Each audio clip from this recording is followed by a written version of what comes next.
Would you like for us to wait till you get back, or do you want us to go ahead and start? Okay. Ladies and gentlemen, welcome to the DRB. My name is Marty Littleton, and I'm going to ask everyone to, we're going to call this meeting to order, and I'm going to ask you all to join in us with the Pledge of Allegiance to the flag. I pledge allegiance to the flag of the United States of America and to the republic for which it stands, one nation, under God, indivisible, with liberty and justice for all. I'd like to start off with an introduction to our board members. Some of you already know who we are, so it'll be repetitive, and I'm sorry, but this is for the ones that are new. My name is Marty Littleton. I live on Freemanville Road, and to my left, we'll start there. I'm Carl Hayes, live off of Hopewell and Double Creek Lane. I'm Tim Bryan. I have a business in Crabapple. Laura Weissong. I live in Crooked Creek. And I'm Steve Check, and I live in Nettlebrook Farms. Thank you. Would somebody like to make a motion for approval of the action minutes for August? I'll make a motion to approve the August action minutes. I'll second it. All in favor? Aye. Aye. All right, approved. First section of our meeting is the demolition reviews. We're waiting on Angela to get us the information on 1660 Birmingham Road. But in light of it not being here quite yet, I'm going to go ahead and move over to take Liberty Grove Road, Blue Valley. Is there anyone here to represent them that would like to speak?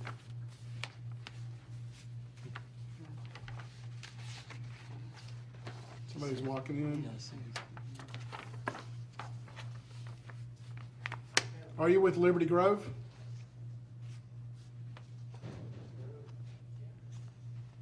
Are you Liberty Grove?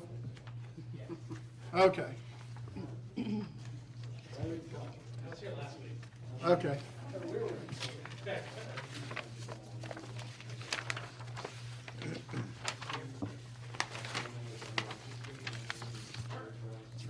Tom Watson, and with Southern Environmental Services. Our address is 1059 Triad Court, Marietta.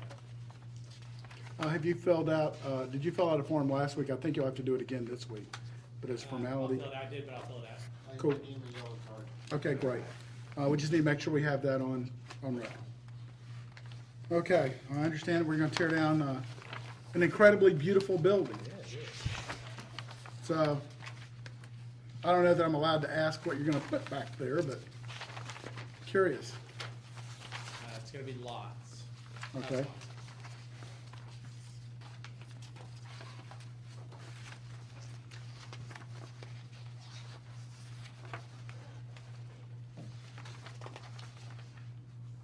Was this originally platted for lots to begin with? It was. It was? Yes. Okay. I don't sus- no. So you're taking down 3 structures, is that, or 2 structures? One structure is going to be disassembled. It's a large open metal structure. Okay. The horse barn is going to be demolished, and the other structure is going to be disassembled. How soon will y'all be disassembling and just taking the buildings down? Everything's going to start about the 16th. Is it the barn that's being disassembled? Are you Yes. going to put it back up somewhere else, or are they going to rebuild Yeah, it? it's going to be donated. Oh, it is? Yes, it's going to be disassembled, photographed, disassembled, and donated. Oh, okay. Talking about the antique barn. Mm-hmm. Okay. Anybody have any questions? Just the HPD, you know, the reservation, Right. historic, they were okay with that? They were okay? I'm asking the applicant. Yeah. I don't know. Anything historic here? Well, the barn itself, the barn that you're disassembling and relocating somewhere else, Right. that's probably what, a 1930s, 1940s barn? It is. It was part of the original property, but it's in disrepair currently. It can't be inhabited. Who is it being donated to? It's actually going to be reassembled on the site. On this site? Yes. Yeah, Okay. they're trying to find a place to put it. Okay. Is there anything in the agreement that states that you got to do it? No, there's nothing that states we have to do. No. So there's nothing to state that in this that you have to disassemble it, reassemble it, and put it somewhere else on No, the developer's paying us to disassemble it versus tear it down, and they've got plans to put it back up. Okay. Would you But have? it's not historic. It was originally a two-stall horse barn. Right. It's completely fallen apart. The main timbers are termite ridden, so it would fall down. You know, we can't now let people Eventually. in it. Yeah. Would you have any reservation to us putting in our motion for the demolition that as long as this barn's going to be disassembled and reassembled somewhere else on the property? Yeah, I'm positive that the developer would have an issue with that. He's going to do it, but he doesn't have to do it. So he's doing it out of his own. He's trying to find a place for it currently. The only parts that are going to be reused are the exterior Components. components. That's exactly right. The balance of the building is termite ridden. It's absolutely not able to be put back up in its existing condition. So he's doing it out of nothing but an amenity for the property. There's nothing historical about the barn. And he could leave it there and let it fall down, and then we can go clean it up. But he's going above and beyond already by having us disassemble it. Well, I think it keeps coming back to mind is we had a guy, a local citizen, that wrote a book on the barns of Milton, and obviously in keeping with trying to keep some semblance of any historic things that we have, whether it be deemed historical or not, it's still one of the older structures that has some aesthetic view from appeal from the public standpoint, you know. And, Absolutely. so I know the developer may not like it, but I would like to have it put into the demolition that it be this other building, that he'd be obligated to reassemble it somewhere on the site. I don't have any authority to let that go into the record. Okay. So I'll defer to other council members. So if you want to table that particular parcel, that's the last thing that's going to be happening. The rest of it is going to happen on the 16th. I can talk to him about it, but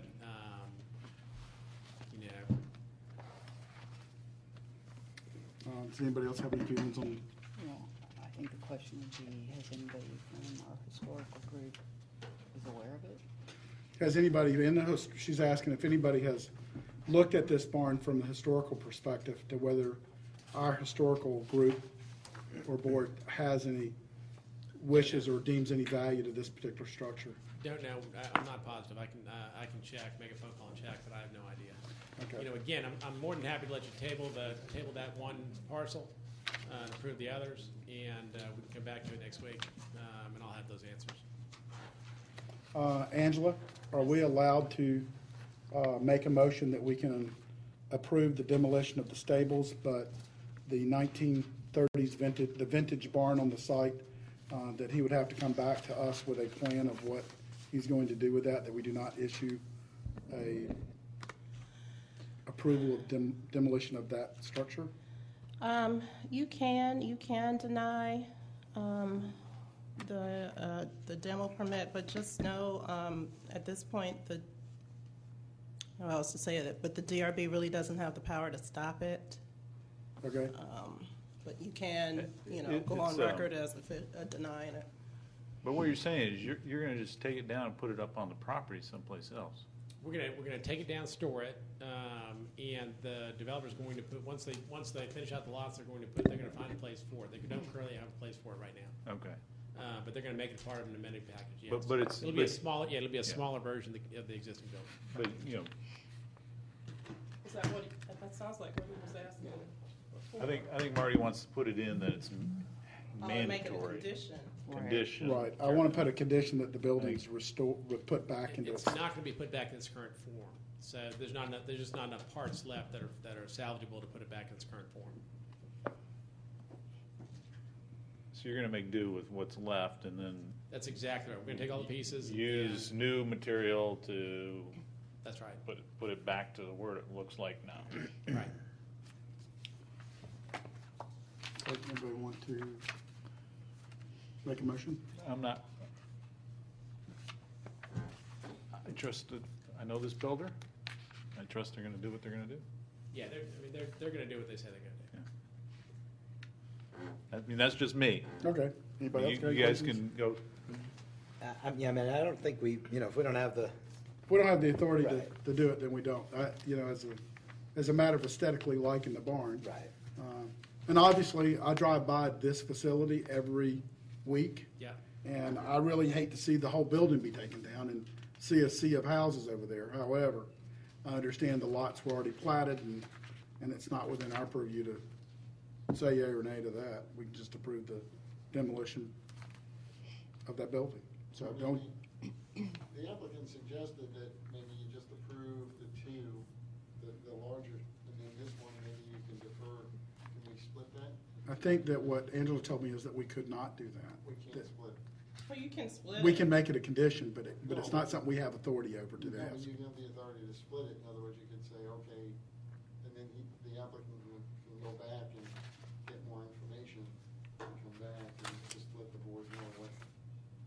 Would you be satisfied and your developer satisfied with us just approving the two stables, the steel building and the white stable, and tabling the older structure to the builder can either check with the historical preservations folks, see if they've any interest in, Yeah, and I how don't it's gonna be that, put however, back. I don't think the end result's gonna change one bit from what we just talked about. They have the, with this, they have the authority to do it anyway, as soon as, with the demolition permit, but their intent is to disassemble it, store it, and put it back up on somewhere else on the property, but that's not it's not really even a permitted, item. They're gonna remove it from that piece of property. So they're gonna do the right, they're gonna do the right thing anyway. I don't know that coming back in a week is gonna change that, because I really don't think there's any, historical value to it. Okay. I certainly don't mind. Well, I going mean, back. basically what I'm being told is it doesn't matter what we think about it, it's gonna go the way it goes, and that's it. I mean, our choices are either say, we don't really have any right to deny the demo of the building anyway, that I know of, do we? And you can go on, you can go on record and deny it. I just can't enforce it. put it that way. Okay, well, then it doesn't do any good to deny it. So, anybody want to make a motion to approve the demolition of these three structures? Yeah, I'll make a motion to approve the application that's in front of us to do the demolition for 1660 Birmingham Road. That's a different. No, that's the different. Oh, no, I'm sorry, Liberty Grove. I'm This is sorry. Blue Valley. Liberty Grove Road at Blue Valley. Have a second? I'll second that. All in favor? Aye. Aye. You good to go? Thank you very much. Okay. Do you want to go back to the first I don't- motion? 1660 Let's graduate. Birmingham Road. Hello. Do That's we have me. any information on it yet? And you should have pictures. Oh, Yeah, Oh, okay, I'm passing it. sorry, purple. We're slow. You should have the rest of, you should have a site plan already. That's the picture. Picture sitting on there with the banjo. I know. There. It's not even that. It's just that siding Yeah. doesn't look like the siding. Okay, Okay. Did everybody get one? we got pictures. So, you're gonna build another house back on this site? No, we have a home Okay. that's already been built in the early, it was built in 2005, so that structure was the original structure on the property. So it's from the 1980s. Okay. Any questions from the board members? This one. Not really. Is there a septic with this at all, or? I know it has a well. I don't know if there is septic with It has a bathroom, correct? It has 2 bathrings. Okay, then it has a So septic. I guess tank. we probably have to get that filled in as part of the demo, right? So as part of your, I don't know if on the demolition permit, it requests that you fill in the septic tank? We have a builder who unfortunately was unable to be here, so I assume that that would be taken care of. Okay. We can just add that into the motion. Yeah, Yeah. That they have to cover up the septic? but we'll find it and fill it in. Okay. Okay. I know the look of this might have had an outhouse around there somewhere. Pardon me? We I sell said, just from- by the look of the cabin, it looks like there might have been an outhouse around It was back. built in Well, the yeah, You can tell from the cinder it does blocks look and the- much older the than it vents. is, yes. There's a good deal of vintage. rot and such with it. Okay. Any problems with this? I'd like to make a motion to approve 1660 Birmingham Road demolition with the condition that the septic tank be located and filled in. All in favor? Or second, rather? I'll second the motion. All in favor? Aye. Aye. You're Thank good to you. go. Thank you, ma'am. Okay, we got final reviews. 5130 and 5250 Windward Parkway Center Stage at Windward. The dumpster, anybody here? Okey-doke. Dumpster.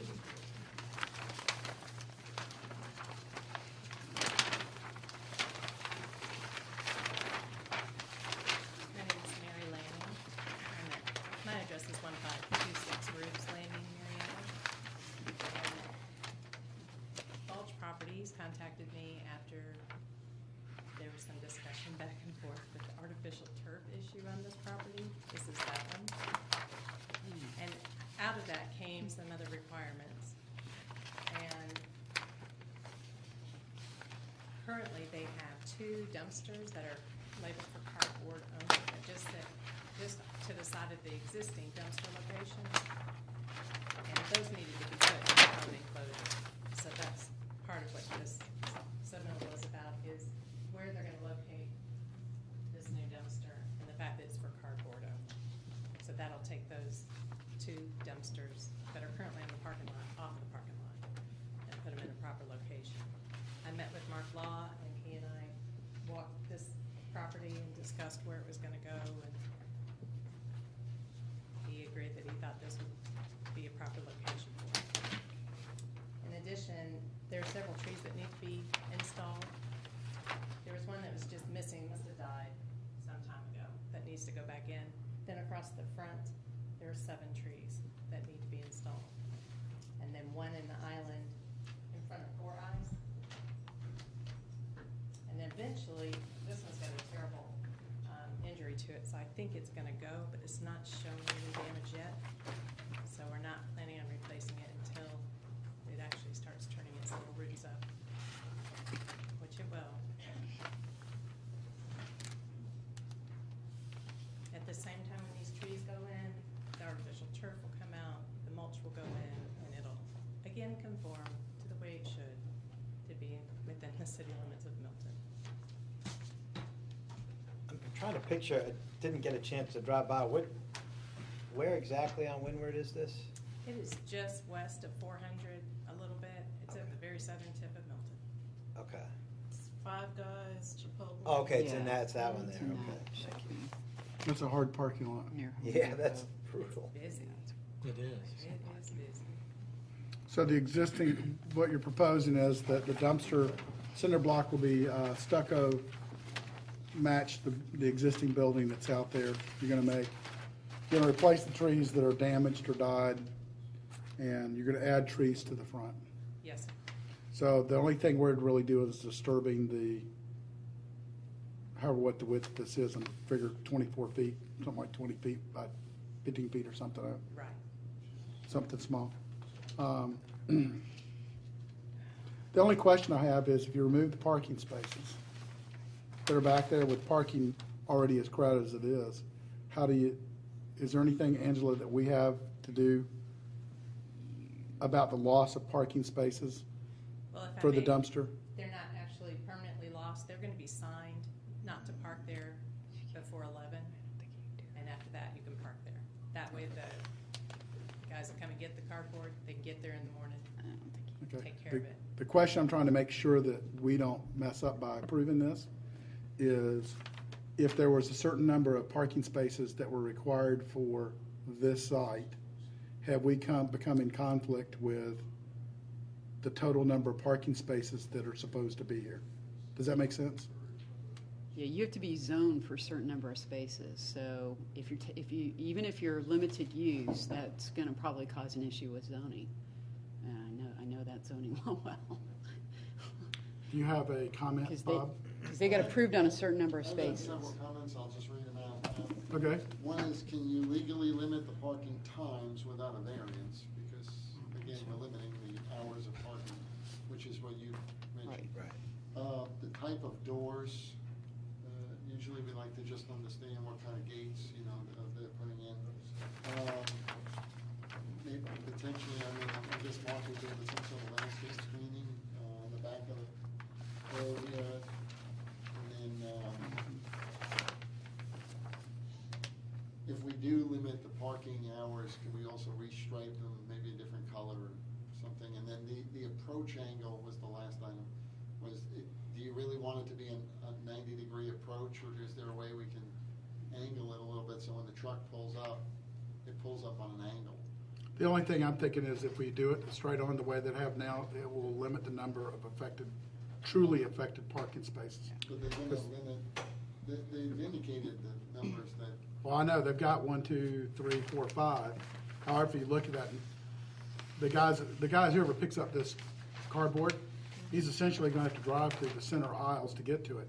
There's no way a truck that size is gonna make that turn. that's what I was In worried that about. slot. So that's why I was thinking if they angle it, at least the way they have it shown, the truck would be able to make that approach.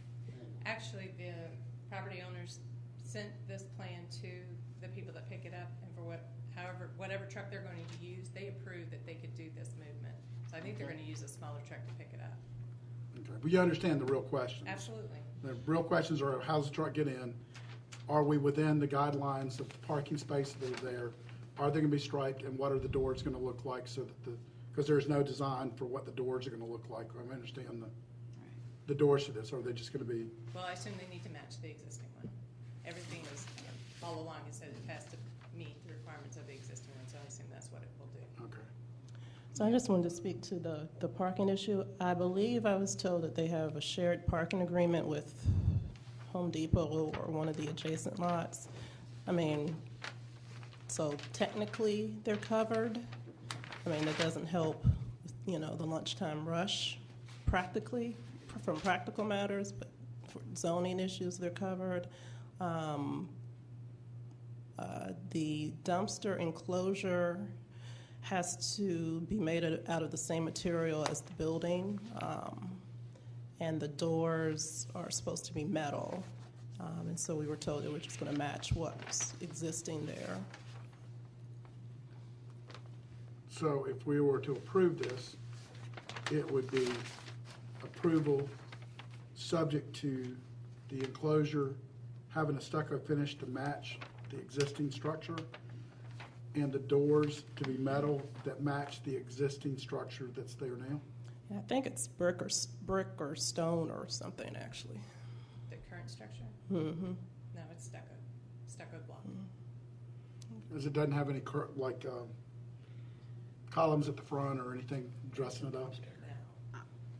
No. I gotta see that design. I can't vote on anything that I can't see. I mean, we gotta see what you're gonna put in there, because I mean, you're just showing me nothing, and I don't know what that looks like. Right, we were just told to match existing, so we're not. Well, but I don't even know what the that. existing looks like. I don't have a picture of what you currently have and what you're gonna do. I mean, I really think, we've asked for applicants to bring that to the table, and I think it's appropriate for us in order as a board to do that. So we really need to see that. And I'm not convinced on the parking still. You got zoned for X number of spaces. I've never heard about overflow. I mean, Sharon. Oh, they are allowed to do shared parking. I mean, I understand from practical matters, That's not practical for that area. It's very Right. congested. I think, yeah, that's an issue. I mean, we can't make it more congested. what, If I was a business in there, I would not be happy. If I was any of the other businesses, you're taking away my business spots. People are going to go down the street. I mean, I'm thinking about this as a business owner. oh no, So- it's, Is there, where is the existing? Yeah, that's what I was wondering, where is that? They're just right adjacent to the existing structure, so the structure's here. they're There's just several. Where is They're it? in taking up parking spaces now, the They're dumpsters. not taking parking spaces now. Oh, They're not? okay, I see. No, they're not.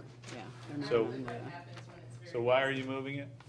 We were asked to by Well, the city. You were actually, asked to by the city. they're not moving it. I think there's some kind of enclosure up there next to the building, but right now I think there's like a dumpster just sitting in the parking lot. So we've been asking for several years for them to get that cleaned up. Okay. And since they came in with the landscape plan, we said, well, let's get this done at the same Got time. you. Okay. I got a question for you. Who owns the private driveway?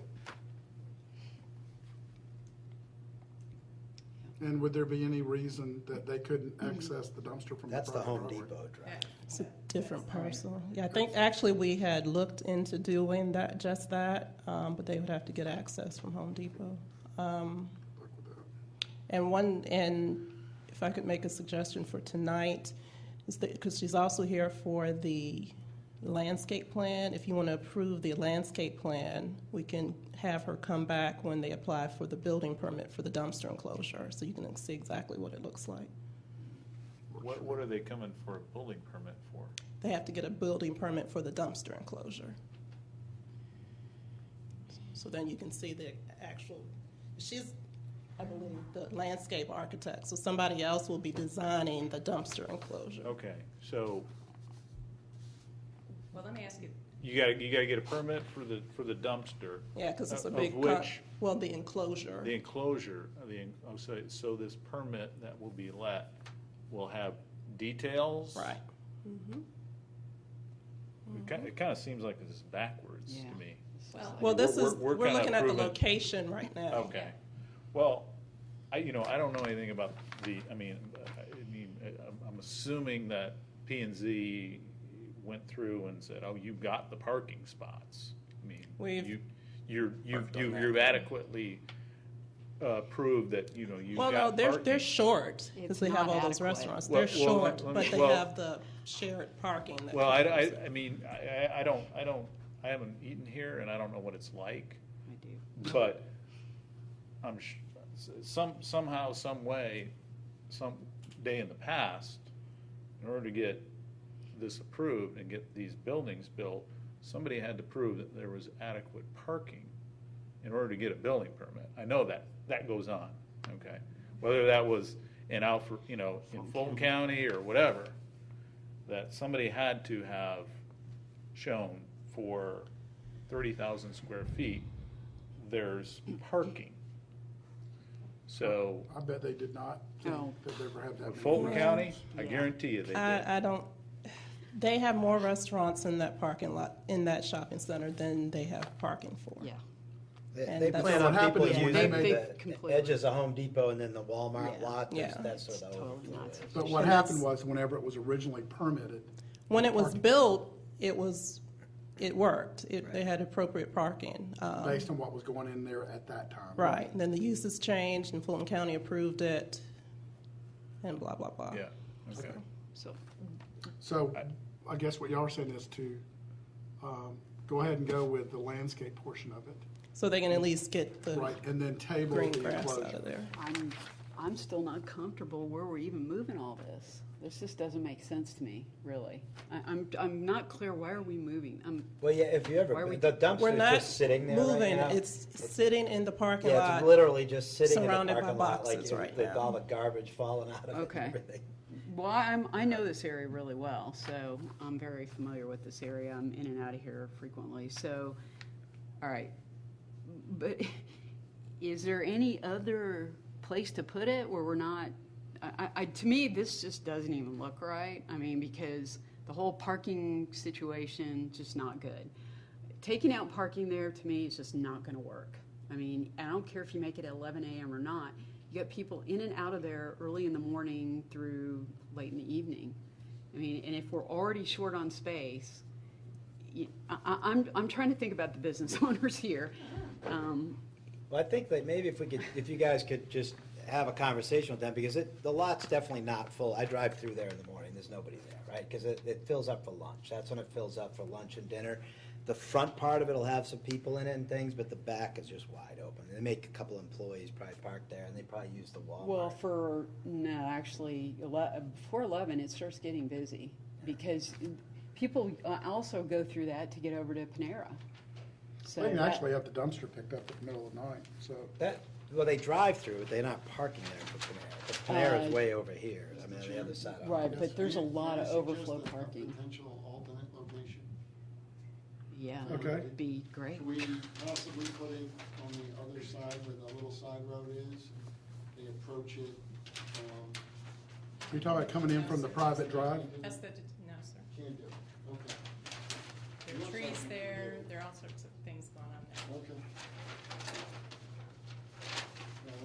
Just, And then you, But at the end of the day, you guys have to make your customers, which are the tenants that are in this building, happy. If they don't have parking, they're going to be unhappy, and ultimately they move. that's right. So, other than not having a design that you can see, the doors and exactly what it looks like, one of the conversations we had at our work session was, it's hard for us to sit here and vote on something when we're trying to visualize a single dimensional piece of paper of what it's going to really look. You know what I mean? I So understand. you can't grasp it. Like, on the landscape plan, I'm a developer and a builder, was, and I know what trees look like, and I know where they're going, but the reality is you don't get the real overview of the look. And so the parking issue is my only issue with the dumpster. If it matches the building, and I'm told by Angela that the doors have to match the doors that were originally put there, then I don't know that we have any real say about the doors or the siding. The only thing we have to say is we have to ask the question about parking, and is there a better solution for parking? And in this case, I don't know the answer to that. If you feel you need to restrict the hours, so it's evening pickup. See, I just don't think you can, though, Can't do can you? that. I don't think you legally can restrict. I don't, because what happens if somebody comes over to, there's one of these restaurants that has alcohol in it. So let's say somebody comes over and gets drunk and leaves their car over there at night. What happens to the car? They don't pick up, I guess, I don't know. But that's my point.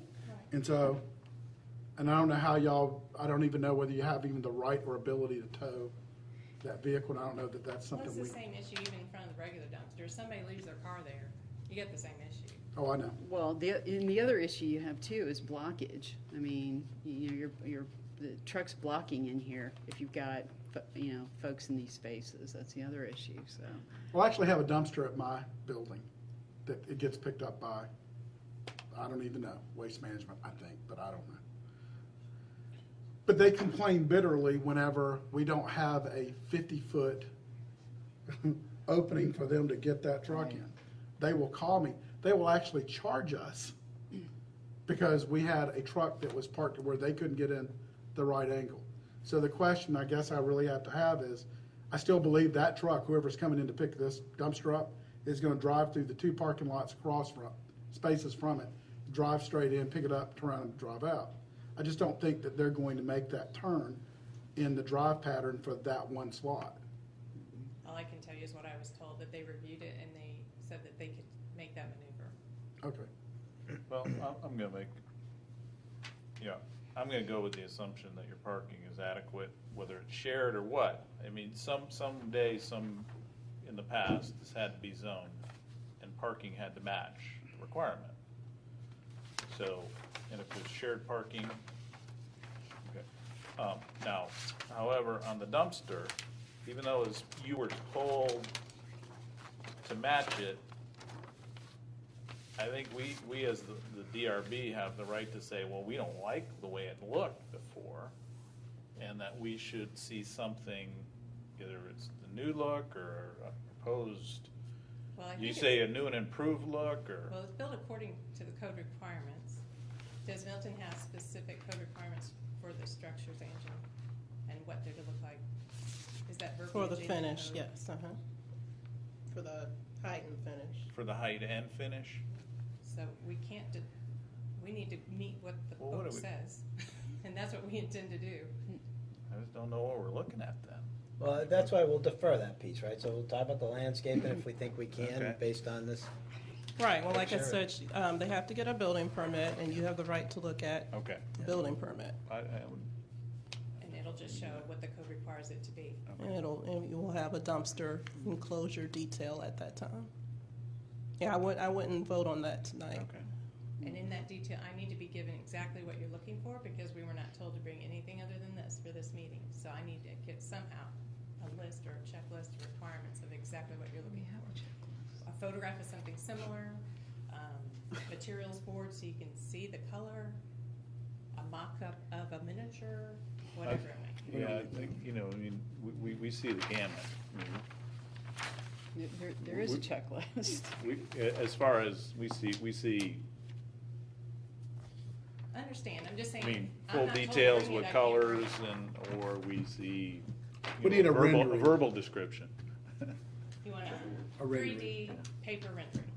Something- Rendering to show us what it something, is. yeah, Materials, colors, all of it. yeah. A materials board, or can it just be written out describing what it is? I want to see what it looks like. Yeah. So materials board, similar to what's over here against the wall. That would be Yes. cool. Yep, that would be great. Maybe photos of the existing and of the building. Yeah, that'd be good, if that's what's gonna mirror, just get. Yeah. what I the think photos- really what the board's trying to get to is if the general consensus of what we're trying to do is to comply with making it look like the building and fit into that part of the community, if you want to call it that. Sure. The problem that we really have is none of us actually go to every single building, take pictures, compare what you've presented to a picture to what we already have. And we already having this discussion among ourselves of we're asked to vote on something. And the thing is, we're sitting here trying to, in a very short window, Sure. to visualize exactly what it's going to be when it has to be laid out in a detail. Like, not really, because I understand what stucco looks like. When you stucco it, how are you capping the top of it? Is it going to be flat at the top and you're just going to take cinder blocks up, stuck it and cap it at the top? Or are you going to put a capstone at the top and dress it up? And if the doors are going to be built, I understand they're going to be built like the old doors, but I don't know what the old doors look like. I think what you're saying is completely reasonable. My only point is I was here last week, I'm here this week, I'll be here another week now. And I didn't know because we weren't told to bring anything like that for you. I'll buy you a Would've been Diet happy Coke. to. Pardon? I'll buy you a Diet Coke. Try to make it better, but That's fine. what we're really trying to go to is that, none of us are paid to be on this board. No, I understand. And all of us, we're just trying to do the best we can to understand and try to, listen, all the people that own these restaurants in this building, we use those restaurants. They're all community people for us. Absolutely. So, it's not that we're just arbitrarily trying to deny that something gets done. It's just, we're just trying to make sure we understand what we approve, because the truth is, we go back behind what Fulton County did some time back, yeah. and you go and say, who in their right mind agreed to do this? And so somebody will come behind us and say, what in the world were these people thinking? Did they not look at what this really was going to look like? And so that's all I'm trying to get to, and I am so sorry that you didn't get, that it wasn't clear what we were looking for. And all I can do is apologize for the board and for us as a city and say, we're going to try to do a better job at making sure that everybody understands. Because what we really are trying to do is so that we understand in a very succinct time exactly what we're getting and what we're voting on. So, does anybody? Marty, also, between now and the next meeting, let's drive through there at lunchtime and look at the parking and. The truth is, I know that building inside and out. over there. I go Oh, to yeah. Five Guys and all the rest of it I'm there hundreds of every day. times a year. So I know what it looks like. And guess what? I'm one of the customers that's had to park over at Home Depot Yeah. and walk my hind end over there to the other side. And one of the questions that goes through my mind, who agreed to let McDonald's be on such a small spot, Chick-fil-A be on such a small spot, and then cram all these restaurants in that building, and then you take lunchtime and you get all those together? What a mess. Absolutely. And so, God help us, but we can at least try to make the mess look good, and we can at least try to do the best that we can do with not giving away parking spaces if we're within the ability to say, you can't use those. Like, if I had my preferences, I would prefer that you guys try to go to Home Depot, get an agreement to let you have an easement to go in from that other side so you don't take any spaces. Now, I don't know if that's a reality and what can happen, because God knows what could happen with something as big as Home Depot getting somebody to agree to it. So I don't know that that's a reality, but if I had my wishes, that would be my wish. Now, if they can get a shared parking agreement with Home Depot for these buildings, Whoever it is that got that shared parking agreement, I don't see why they couldn't say, hey, listen, do you mind if we cut into a curb cut on the private drive? That sounds easy. I can't imagine. I know it sounds easy, but you know my Plus, there's point. an elevation difference, you know, it drops off on the backside. Okay. So I Well, don't see, think- again, I haven't seen it, so there's no way for me to know that part. Right. But in a perfect world, I'm just saying what would be nice, because then we would maximize the total number of spaces we have in the back. And so I would seek the board asking for a recommendation or a motion to approve the landscaping. Again, I just wanted to, you know, reiterate, the purpose of that, what you have before you is for the landscaping and for the location of the dumpster. The actual enclosure will Is have to separate. come back under the building permit. Okay, so it Does- is the location. We're Right. only talking Location. about the location. We're not talking about the materials or anything today. But it's a separate permit. Well, yeah, it's a separate permit. So it will come back through. So we can approve it as it's done. We're just trying to decide on if that location is the only location we have choice of, is it the best location? The driveway in the back, does that belong between Walmart and Home Depot? Does that belong to who? I don't believe it's part of this parcel, but I'd have to look it up and to see the survey. Mark Law and I walked this entire site, and And Mark came to the conclusion this was the best place? he and I, that he was the one who pointed it out, right? Okay. Well, he walked the site. He did, in the pouring rain with me, yes. Okay. Again, we can't bring up the issue about the parking because it's not what we can do, I guess, at this point. You've got the shared agreement, so it comes down to us approving the landscape and approving whether, and Mark Law as a city employee picked out where this site was the most feasible place to put it. And just so you know, staff will look into whether or not they can, the timing thing, whether that can restrict it like that. I Okay. just don't know. Okay. Because that's come up before, hasn't it, Angela? I don't, well, I know I've seen it before somewhere. I remember we had a conversation about restricted parking and that we weren't allowed to restrict parking. So it wasn't enforceable. You can put signs up all you want, but you can't enforce it. I mean, you can have no parking zones. I don't know that I've ever seen them with limited times. So, you know, I don't know. It's more of a inner city thing than suburban parking lots. Well, this is pretty suburban or inner city. Close. So, I mean, I guess it wouldn't be any different from them, you know, limiting it, you know, like you see in some shopping centers to a particular tenant. It's private property, so I'm thinking, you know, they can, I don't know. I would think they would be able to do that. But we will look into that. okay. Okay, board, do y'all have any suggestions? You know, the only comment I had is it seems like the city's been kind of dealing with the landlord to fix a problem. You know, we've got cardboard laying all over the place or whatever. You know, and I don't know, I mean, I'm looking at the site and I don't know where else to put it. I haven't seen it. I mean, I'm trusting that Mark did a pretty good job at trying to figure out the best alternative to what it is now. And then now it comes down to, are we taking away parking spots? Well, the real truth You comes are, down to with the basically. cardboard already in the Huh? parking You space. are, basically. Yeah, basically, but what's the alternative? Is it to leave it where it's at? And, I mean, Since we really don't want to do that. 'cause We it's really kind don't of a wanna do mess that. right now. Well, my point is that the cardboard boxes, the dumpsters are already taking up spaces. Right. The real question is whether or not They we're are. losing additional spaces because of it. And if the answer is we're not losing additional spaces by moving the container itself off the parking space, all we've done is contain the trash, make it a little bit prettier to look at or more appealing. I mean, kind of break even. Yeah. You're right, it is, they are in the middle of parking spaces right now. So the fact is there is no net gain for us or loss to move it off. It's just going to be an appearance improvement. Which is a gain, in my opinion. I mean, I It go is. through there a lot, and it's nasty looking right now, so I mean, that Okay. helps. You know, as long as we're finding out that people aren't getting $300 boots on their car or something for leaving their car there for too long. Well, that'll be the first thing that happens, they'll call the city and complain when you boot their car. And so hopefully that's not going to be the case. So,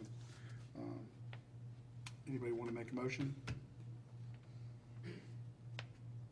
So I'll make a motion that we approve the landscaping plan and the location of the dumpster, Windward Parkway, I have the number here, 5230, 5250 Windward Parkway. Second. Okay, all in favor? Aye. All right. Nay. But you'd like me to come back for the The only thing you're coming back for is when you come up with a Are you design. gonna do the dumpster enclosure, the building, Probably not. It'd probably be for the contractor. You want the contractor to come to y'all though? whoever designs it, whoever does the wall, yeah. Okay, thank you.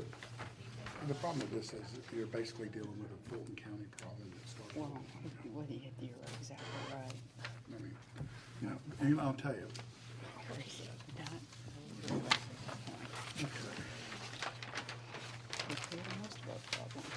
How about 12650 Crabapple Road? For this one, you're gonna be looking at the board to the side, and I would just ask that, I guess you not comment over there so I can get your comments recorded with the mics. Okay. You got your, Which one are we doing? I'm sorry, that's not You're doing the that one. dumpster, right? Yeah. Yep. This is the other dumpster. This I jumped is- ahead. Never mind, sorry. the other dumpster. Day. Hello. Hopefully easier dumpster for you. It's Brian Jones, live at 8780 Micah Creek in Ball Ground. You're representing Wishart Walk, the landowner at 12650 Crabapple Road.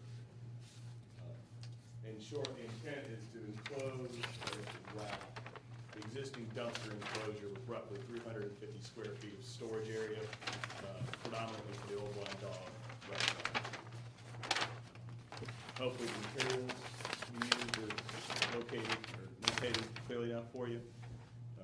We are gonna match existing brick, mortar, rough cedar, standing seam metal roof, painted the same color as existing building. Should be the finest dumpster enclosure in all of Milton. And so we're not eating up parking spaces? Ma'am, this is the this is the what I was looking for. The drawings on the dumpster. Yeah, absolutely zero parking spaces along. That dumpster's actually there. They're just kind of expanding it in that island area. Should be pictures of the existing dumpster enclosure. The submission package. Oh, we got pictures. What's being stored? I'm not sure if you're familiar with the Old Blind Dog. There's yeah. a breezeway outside. Yeah. Soiled linens, empty beer kegs. A lot of the on-site clutter will now go into this dumpster enclosure, clean up the site, Okay, got it. reduce a lot of insect issues. Okay, yep. Makes sense. This one looks good. It's easy for me. Yeah. I make a motion to approve it as presented. I second that. All in favor? Aye. Aye. You're good to go. Thank you all. Thank you.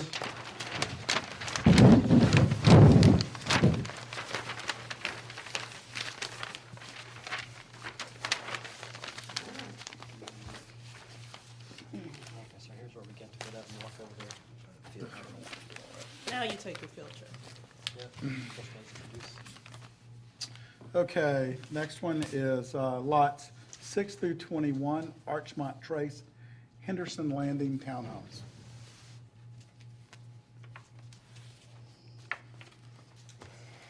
Good evening, I'm Chuck Cusimano, 205 Clayton Street, I represent SR Homes. Alex Tedderton couldn't be here this evening at another engagement. He apologized, he was here last week, and with the rescheduling, he couldn't change it, so I represent SR Homes.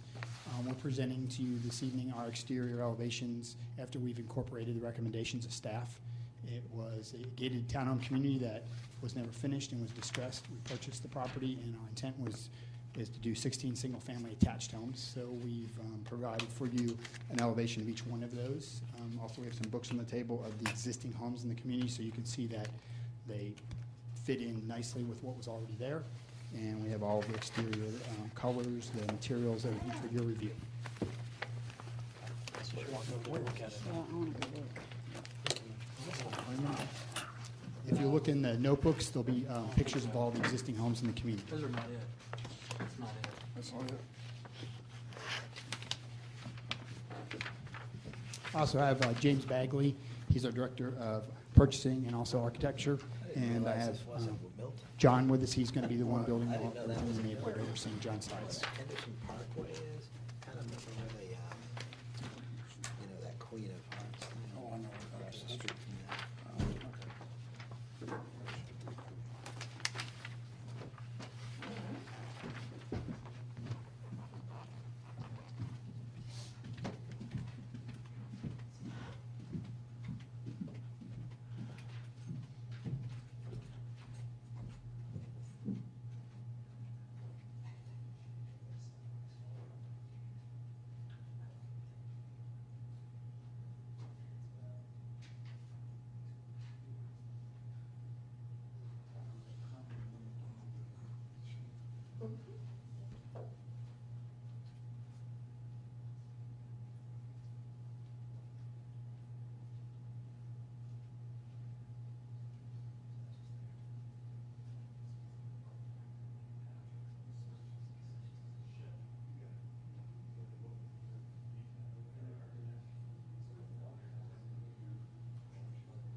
just read a couple items that he did for the record. Okay, The small storage sheds we brought forward. okay, So that we wouldn't have that alley. all right, We added some, I don't wanna say fake, but aesthetic kind of shutters onto the storage shed so that they wouldn't look like they're hanging. okay, We added brick water tables on all the visible elevations, including the sides, when they opened up, like the ones that had spaces between the groups of buildings. okay, And we added dormers on the roofs of all the end units, on the roof areas. okay, Ornamental garage doors, ornamental shutters, metal standing seam roofs.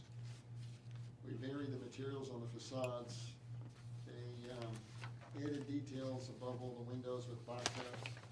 They varied the window grids, masonry bases at the porch columns. The porch entries were all varied.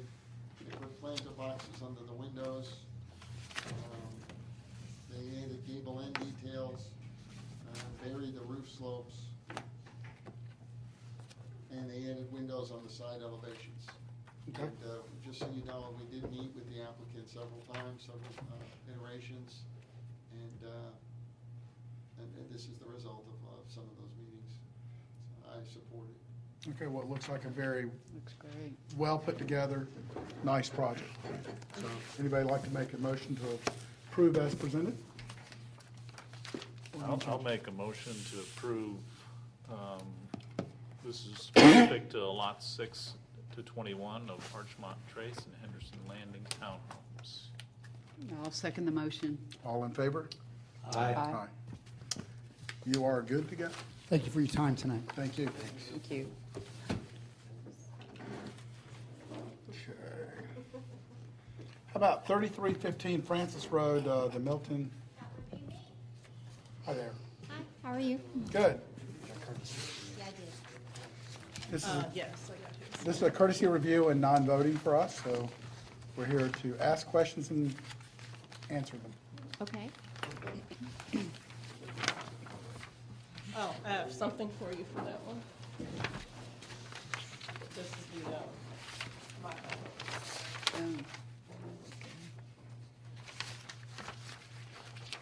Add a sign. It's to add a sign. Yeah, we have the same. That's what this one is. I'll pass them down this time.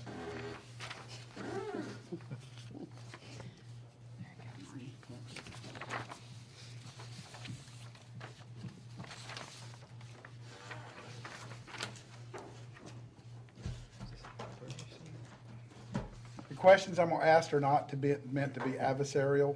Okay. So I'm going to I'll ask. let her go do Okay. her Okay, go ahead. spiel first.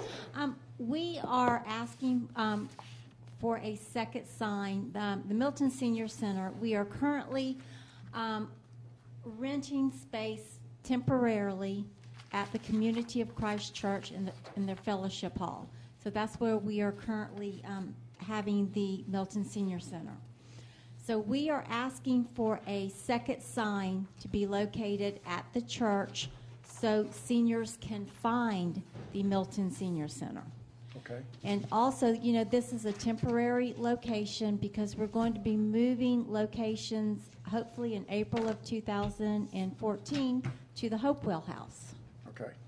So we're just asking for that second sign to be available for those folks that are looking for us and, you know, just out of respect for the seniors Okay. for their senior center.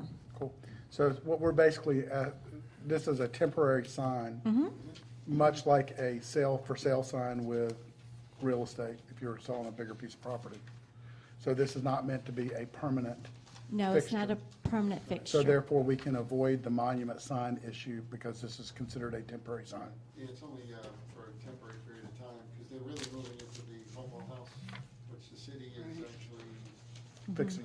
fixing and doing the design and construction of, so. Yeah, I know. And they had the grand opening here. They had Okay. several city council folks Okay. there, and Liz Hamilton was one. Okay. Well, all my questions have just been answered with the fact that it's a temporary sign and it avoids the monument issue. Okay. So I don't have any real questions. Does anybody else? No? all I can do is say thank you for providing something for our citizens. And we appreciate being a part of the city of Milton too, so thank you very much. Thank you so very much. Thank you. All right, bye-bye. And Mr. Chair, could we hear V13009 now? Which one The is one I that? didn't add to the, Yes. Which one is it? It's the one that originally came in before with the front setback to 60 feet Oh, of yeah. Birmingham Road. Oh, I remember them. Okay, I got you. Yeah. I remember you. Yeah. Okay. You came up with a new house plan? Okay. Pardon me? I don't. I have the, I don't have the house plans. I don't have house. This not a house. We have a site plan. A site plan. Okay. So since you're the engineer, we've come covered all the issues in terms of, Well, that's it. Yeah, we covered a lot of them. Y'all would be happy with that. Take every one of y'all's ideas and incorporate it. okay. Every single one of them. Got the I'm not house saying we're right. Moved back. The biggest one was finding a house plan that's actually going to be built, which we located that down. And by doing that, we were able to get it behind the setback, so 40-foot setback issue was Okay. we only had one little place because y'all wanted a porch in the front, and that caused a little bump out in the front of the house, only in one spot, but the rest of the house is all behind it. Okay. I took I had done all of the work on Triple Crown and Lake and everything else, and when I did all that, I had to do a floodplain study through this area, so I pulled the line work out from that old study Okay. and incorporated it in here. Good. I also had to do a dam breach on that lake, and the house is set at an elevation that is above the dam breach elevation. And talked to Jimmy Sanders. They were okay with the buffer averaging, which we gave about 400% more buffer averaging onto it to be able to work the house in where we're at. Okay. We did everything that y'all Right. asked us to do. Thank you very much.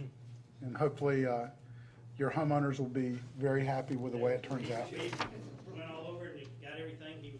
We're all happy. He's all happy with it. The house was picked out is actually one that's gonna be real close to final house plans that they're gonna end up building. Okay. Mr. Chair, one question. I know that the house looks great. I mean, they really incorporated all your comments. Are they still going with the proposed storage greenhouse on the other side of the creek? Yeah, we just put one back there just for an accessory building Okay. and it's in the back and, just, And then you want to make some sort of a structure to get over to it? yeah, it'd be like a footbridge or something like that. A small Yeah, footbridge or that's it. something just to get Yeah. over to it? Yeah. Okay, Is that it? just so you know. That's all I have. Okay, this is a courtesy review, so it's not something we get to vote on. Anybody have any questions? comments to be added to the staff report, or? I think they met everything. Looks I didn't hear you, Angela. No, I was just looking for any comments to be added to the staff report.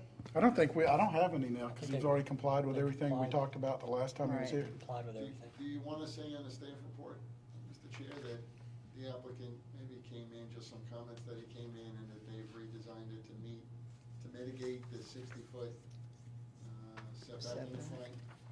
We can put down that the comments should be that this applicant has tried to meet and exceed any and all recommendations we've made from the board. Which was The setback, the setback, which. the dam breach, has the been hydrology deleted. study. Setback reduction has been deleted from the request, Mhm.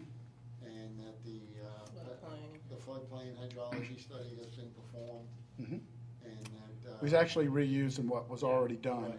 and I don't think that it would have changed in any sense. And that the mitigation, We did the mitigation you on did the the spring mitigation, buffer so back. that the board recommended the mitigation, and that met that requirement. Mhm. Which- He's done everything we've asked him to do. Yeah, I was just listing those, so that Okay. the Right. variance, For the variance, variance board can yeah. understand where it's been and what we've done as a board to Okay. get to this point. Yeah, that's a good idea. And So- that we added a front porch onto Right. the house. Yeah, and the only thing on that, it bumps out just a little bit of the front setback, but it's, It's added in, so Yeah. the house design was altered, the Mhm. front porch was added. That's normal. Well, I don't think the front porch is, No. That's normal Yeah. to have porches encroach into the front yard, Yeah. front building. Yeah. Okay, I just wanted to check, he's allowed to have a 3-foot encroachment for the porch into the front setback, and he's saying it's 3 feet, so. he's good. Yeah, So I'm just trying to indicate to the variance Right. board that the things that you did were in fact implemented, so that they can take that into consideration. Right, That right. the applicant has complied. Okay, do you want one of us to repeat specifically what you just said, or can we, If anyone has them, you can I got it. you got them? say that the ones that the city architect just listed will be in color. Okay, when you get your house built, call me up so I can come to dinner. You live around the corner, so we're good. I think y'all look good. Thank you so much.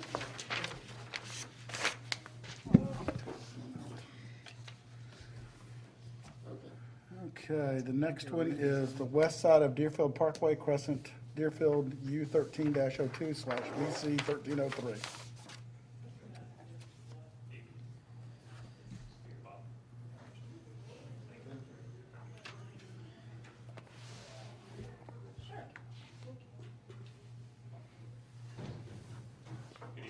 Hey there. I've seen you before. Yes, just 7 days ago. My name is Jay Coran. I'm from Crescent, which is the applicant. We own the 21 acres just to the south of here, right along the Deerfield Parkway. My firm is a multifaceted real estate development group. Been around for 44 years, and originally was the real estate management arm of Duke Energy. Subsequently, we've been spun off now. We're an independent company that does commercial development, multifamily development, single-family residential development. We've developed Sugarloaf and River Club here in town, as well as Phipps Tower down in Buckhead, for instance. And I'm currently working on 2 Class A multifamily developments in Buckhead, one right off the Clay Fields neighborhood on Elm Mill, and another one part of Terminus in the middle of Buckhead. And we have owned the property to the south here, the 21 acres, as well as other real estate here in Deerfield Park for over a dozen years. And gotten a little bit of commercial real estate developed, but have not activated the site to the south here. And we have been continuously trying to figure out the best way to activate it, to contribute to Milton, as well as to continue to create value within both our own portfolio and the city. To help our own developments here that we continue to own. So we're before you tonight to show you a design that we've been working on for a 256 unit multifamily development, and we've been working hard with staff for the last few months here, doing had numerous meetings and substantial feedback that's been very much welcomed and very beneficial. I think we're coming up with a great design. Bob Preston from the Preston Partnership is our lead architect. Taking the stage here to tell you more about the design and direction of the project.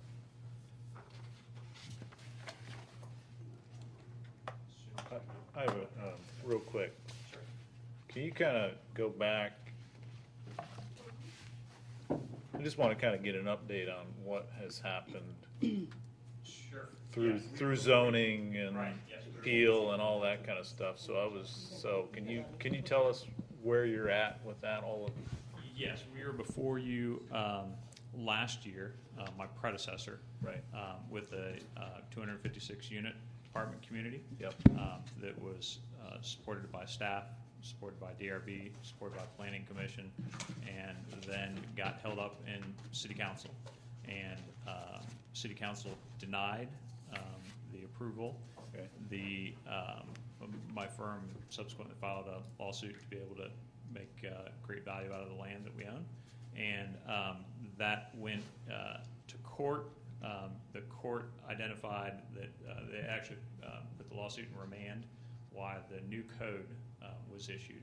So when the new code was issued, they asked the city and Crescent to come back and look at the design of our site plan relative to the new code, and asked us to resubmit for a special use permit for the use of the site under the new code. So we've been spending a lot of time redesigning the plan and submitting now under the new form-based code. And that's what we've been working on for the last few months here. So we have a 90-day window. We had a 60-day window to reapply, and so we worked diligently to try to get the site plan completely revised to align with the code, with only two exceptions. One exception being the requirement for 50% commercial or all the ground base of the apartment community to be commercial, and the second to be a variance to the requirement for 300 cubic feet of storage in each associated with each apartment community or each apartment unit, which we discussed with staff, and they acknowledged that was not necessarily an intentional requirement, but more what they thought was a standard within the industry. So with those two exceptions, we have worked very hard to comply with virtually every aspect of feedback that we've received on the design of the project. So we had a 60-day window to reapply. The city is, per the court, is really supposed to have a 90-day window in which to approve and deny us. And hopefully we'll be approved and we'll continue to move down the path together. With that, I'd like to turn it over to Bob and walk you through the site plan and the design. Thank you.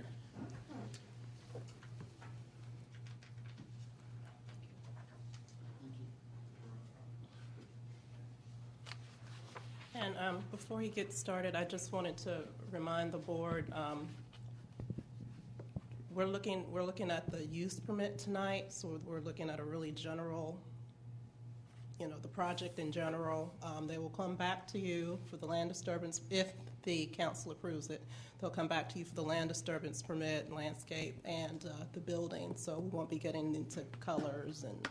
So when you be talking about design of the building or the landscape? Well, you can, in general terms, but, we're not going to get into roof Okay. materials and. So no, but don't get bogged down. Right, Okay. so, we'll be Okay. back. We can. Hello, Bob. Well, yeah, if you see something glaring that, you want them to fix here and now, I guess mention it, but. All right, appreciate you having us. Bob Preston, 5515 Red Buck Road, Dunwoody, Georgia. I'm here with our civil engineer, Bob Vance, here with SCE as well, so if you have site-related questions, hopefully you can answer them. I was going to see if I could focus just on two things this evening. Both of them are compliance-oriented. The first is obviously your form-based code, but just from a site plan perspective, because there's a lot of form-based code that relates to the site plan. And the second is to address specifically the architectural standards, which is in section 4.16, which is about 5 pages of specific design criteria, and how we feel we have tried to meet that criteria in the design of this project. We have worked hard, I feel, with the city. We've met with them, I think, 4 times with staff as recently as last week. We had a 3-hour working session, and we've had some good discussion. We've revisited a few things, and I think we've made a lot of progress. So I will just see if I can walk you through, not everything, but maybe the highlights. I'm not sure how this will work because I was hoping to be able to point to some things, and maybe I'll just try and describe it. And you can, I think I can see these plans on the screen here. So firstly on the site plan, what you have in front of you is a slide that shows block structure. It's really a block structure site plan. Because if the code requires it to get more than 4 acres, what you create a block structure that really results in a thoroughfare network. And that's like a network of publicly accessible roads, if you wish. And then these publicly accessible roads, these thoroughfares define the blocks. And there's criteria that goes with the blocks. And the biggest one probably, we're in this T6 zone, which is the most intense and urban. And the perimeter of these blocks must be no more than 3,200 linear feet. So we have taken the site plan and we have divided it into 7 different blocks. And the south end of the site is on your left. And the northern end is And so, in order to meet this requirement, some of these blocks, you'll see the blocks on the south end are more civic oriented as a requirement for civic space, which I'll get into a little bit later on. Some of the blocks are recreational, like on the right-hand end, you'll see a large tree block with a nature trail.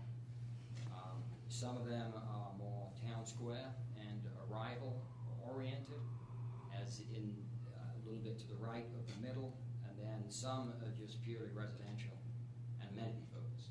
So that's the structure, the organizing formula, if you wish, that we based the site plan around. So it ends up being fairly formal, with a kind of an urban streetscape, which we feel is very much the intent of the T6 zone. And it results in these thoroughfares that the guidelines call thoroughfares that you see running essentially north-south across the screen and up and down, east and west. And we're proposing 4 points of access. I mean, it may end up coming down to 3 from a transportation perspective, but there is an access with a full curb cut on the southern end, on the left-hand side of your screen. There's a full access in the middle, which I'm calling the main entrance, which goes up to the arrival square. And then there are secondary access, 2 secondary access right in, right out. One in the middle and one on the right-hand side of your screen, which is the northern end. And then, the site plan also provides for connectivity. That's a requirement of the code, interparcel connectivity. And we've provided that in 3 locations. You'll see on the left-hand side of the plan, almost close to the airport, there is a stub in to the adjacent property that we will be providing. And then along the rear of the property, which is adjacent to the Fry's parking lot, there are 2 additional blue lines. Those blue lines are the thoroughfares, and both of those will be stubbed in to, they'll be stubbed in, they'll be provided to be stubbed in for future connection to the adjacent land behind. And then lastly on this slide, you'll see on the far right-hand side, there's a recreational block to the north, and the intent is to connect that on the eastern and western sides to the other 6 blocks in the project with sidewalks and crosswalks, so that it becomes a nature trail shared essentially over the entire 21 acres. Do you want me to take questions on that now, or just want me to go through and? I got a couple questions on Yeah. and they're real generic in nature. Obviously, I know you've probably done the detail on parking spaces. Yeah, as I'm to- going to get to parking in the next slide. And then the next thing I had was, I see you have a farmer's market. Is that gonna be a public thing to where, like Alpharetta has a farmer's market? Does Milton really have a farmer's market? Yeah, they do one down in Crab Apple. They do? Yeah, that's the whole notion, I think, behind that. We have a 10% civic space requirement. Mhm. That's just over 2 acres of civic space, and there are a number of categories that you can put that civic space into. The whole intent there is it's community space. Right. Whether it be passive or active, the opportunity is there to make that a little bit more active and engage the community with something like a farmer's market. So all the apartments that are upstairs are accessed through staircase wells in the center of the buildings? They are, and I'll get to that. I've got that on my list to address. Okay, I'm sorry, I No, keep, it's okay. That's, I have- I'll get to that. I have a I've got question. 9 or 10 slides. I'm just on one. What, tell me again, what is, I don't see your arrow here, but to the top, you're adjacent to what? We're adjacent to the Fry's parking lot, which is To the right. to the west of us. Okay, On all the right. top side. So you're connecting to the Fry's parking lot? Well, we're not connected. We're just providing for a future connection. So we're stubbing What's the straight. difference for providing for a future connection and Well, we connecting? we don't own the land behind us, and the grades are substantially different. So when that property gets redeveloped behind us, it will be forced to meet your new form-based code, and they'll have to. You mean connect when with us. Fry's gets redeveloped? Yes, when that piece of land gets redeveloped. not Fry's itself, but Yeah, not Fry's itself. but the adjacent piece of land. land that's right next to it. Okay. So the code requires that we provide for inter-parcel connectivity Right. within been the urban fabric, if you wish. Okay, so, So part of their requirement is that they have to yeah, make connectivity. yeah, I'm getting to the requirement versus practical question. Well, it doesn't. Huh? We're doing what's required. Yeah, we're I absolutely doing understand. what we want. But you're connecting to a Fry's parking lot? No. No. No, we're No. not connecting, because we don't own Fry's, so we have no. Is the Fry's property butting against yours? Yeah. Yes. That's what I On the asked. west and you side. said- Yes. Okay, so you're abutting against to Fry's property, Correct. or, okay. Of which there's a gap in there, and then there's a parking. Yes, correct. Correct. Steve, let me just help. Which there's a The way the really, code- you said a substantial grade difference. Well, Differential. part of it. differential. Okay. Part of it. The way the code is written, it encourages very strongly and requires interconnectivity between lots as they're developed or redeveloped. What their requirement is to provide the stubbing to that interconnectivity, and then as those lots get developed, they would connect to it, so that all of these spaces eventually would be interconnected. Okay, So but they- Fry's is already developed. Right, but we're gonna wait for a redevelopment program. I mean, we can't force them to, to come in and do it. So if Fry's went out of business, the lot got divided up, more apartments went in, the connection would have to be made. Yeah, well, I Any mean, new we're- use of that land, they would have to make the I mean, connection. the lot to the left side of your screen is totally undeveloped, but they still have a stub out going to it. In the event that lot gets developed, then they would make that interconnectivity. Then they'd be required to connect. If Fry's was redeveloped. Right. Yeah, we're thinking way down the line. We're talking when- way down the I line. mean, yeah, but we want to put the Well, infrastructure in place now. Okay, well, I guess I my wouldn't say question way is- down the line. I mean, Fry's is having financial trouble, so you never know. You never know. I'm I mean, the way just, the code is written, but- they just did don't comply know. with the code requirement. Well, I know, but, They you know, used, the most likely option if they didn't make it would be another big box. Well, right. you know, whoever's there. just like, you know, shopping malls are kind of passe now, the standalone big boxes may go away at some point. So, I mean, we just don't know. Does the grade work? On that side of the lot, the grade would work. On the right side of the lot, there is an existing retaining wall that's located on the Fry's property, and So the connectivity has to really be on would the work? left side of your screen. If in the event it was redeveloped, it would work, or there would have On to be that some. side of on your left side, that would work. It's not a road to nowhere. Yeah, Even though right. it's a road to A road nowhere to- now, eventually it could be a road to somewhere. That's right. It is compliant with the All Fry's right. code. We really, staff met with them several iterations, very in-depth meetings to make sure that they met all the code requirements, and they have, and they've met them to the point that they didn't even ask for any warrants. So I think it's a good, but there are 2 variance requests. Right. Those are before you tonight, to look at those, but. I guess, But the rest of, he'll go through the slides and you'll see what they've done, just so you can kind of get a feel for it. Okay. are you going to talk about infrastructure, traffic, road? Yeah, I think.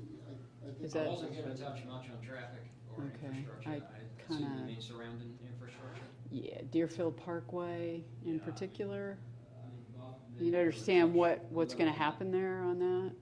Anything? We have performed a traffic study last year, and we're updating it now that school's back in. Right. We are updating the traffic study Okay. for this project. You gotta remember, it's 256 units, it's a a lot. whole lot less use. State your name and address. You can unhook it. Yeah, you can unhook it and check. Hello, pass Bob it. Van, Southern Civil Engineers of Alpharetta, Georgia. We have performed a traffic study last year, and we are updating the traffic study that we will resubmit. This is only a 256 unit, apartment complex where the T6 zoning could allow how many square footage of office? 576,000. 576,000 square feet of office could go here, so our impact is very minute compared to what could be here. Yeah, well, I don't know. We can show that in the study. Is what I- Yeah, I've done lots of traffic studies before too for my community, so I'm very aware of traffic studies. But I mean, Deerfield Parkway, we already have issues with traffic on that road, access in and out, and Bob, I mean, we also need to think about biking access because that's what we're trying to accomplish. And it seems like, if we keep doing this, we're getting rid of it. I just, with all the traffic, not even corporate, just talking through traffic on Deerfield, I don't see how without an extra lane, like completely in on that whole side, I just think you're talking about a traffic nightmare. I mean, it's already a traffic nightmare. It's going to be a worse traffic nightmare. I guess I want to see Public Works with the. I was going to say that. Got to I'm not have. gonna speak for Public Works, but I know Carter will be looking at the traffic and the egress points and decel lanes and that kind of thing. Oh, because So, that's the information I'll wasn't be really- sending up to council. I didn't ask him to really present to that. Yeah, that's a big, I gotta tell you, for the people who live in this part of the community, big issue, very big issue. Okay, if it's not addressed, a lot of people will be showing up here. Well, they're gonna wanna know before, I mean, trust me, there's a whole slew of folks who are gonna be at the meeting and who will be voicing their opinion. I'm just trying to prepare people. I'm in Crooked Creek, and I will tell you, the majority of those folks in that community are not for this. They don't want additional apartments. So, and a lot of them showed up for the first round. They'll be showing up for the second round, and they are about 11% of the votes in this community, so they can make or break our election. So, I'm just being, trying to make you aware of folks and why they're not in agreement. Traffic is a big issue.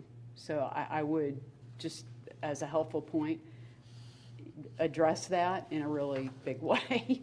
Because you might then get people to say, okay, all right. I think, I can speak for the Highway 9 area going north. They want to see, the form code that we're working on, we want to see more mixed use. So I'm not seeing that in the plan, but you can talk to it, where it's not, all apartments, I think people are just kind of, density is not what we want. I mean, I think people would have preferred having a data center or something where we're going to get some tax dollars, revenue money off of, but if you need to do apartments, then how about mixed use? I mean, because there's a whole slew of property tax money that you're going to lose out with apartment dwellers. You're just not going to get it. And then most of the folks in the community end up paying for the fire and police to support stuff that happens in apartments if you look right up the road. So I can tell you that's where a lot of the folks in the community are, who are right up the road. So I would like to see more mixed use. I'm not seeing it here, but you can speak to that, and definitely the whole traffic situation. Addressing the bike, extra access. Now we've got the light, I think, where Verizon's headquarters are, the access, I understand there's going to be a light put there. Is that correct? I think they're getting ready to start that project. How's that going to impact all of that? I mean, those are just things people want to understand. Yeah, and the stacking issues in that, because there are a lot. At Deerfield Parkway and Webb Bridge stoplight is the shortest stoplight on the planet. It is. I can't accelerate fast enough to make it through the stoplight. True. That's why I put the camera there. Yeah. A lot of revenue. It's true. So, just continuing on the site plan, I've put a different site plan, a little bit of a thin site plan in front of you. So the density here is 256 units, and it's on 21 acres, and it's 12 units per acre, which is the maximum that is allowable under this new form-based code, under table 11. It's got a maximum lot coverage that's allowable at 80%, we're hitting around 70%, so we're under the max lot. The parking requirement that you mentioned a little bit earlier is 1.4 spaces for a one bed and 2 spaces for a 2 bed. And I can't read that from here, but we have well in excess Okay. of the required parking. The numbers actually show a marginal excess of like 10 spaces or something. But, Okay. in truth, I'd figured you'd Yeah. calculate exactly how many Got 21 spaces you need. acres, so there's plenty of room there. The buildings are mostly three-story. I mean, there are a couple of 3/4 splits because of the grade. I mean, there is substantial grade on the site, and we are studying the grading. We've got a couple of different options. I won't get too much into it, but we have opportunity to go 4-story, what's called a split, a 3/4 split, 3 stories on one side and 4 stories on the other. On a couple of buildings on the south end and on the left-hand side of your building, but this is essentially a 3-story product. This is going to be about 30 feet.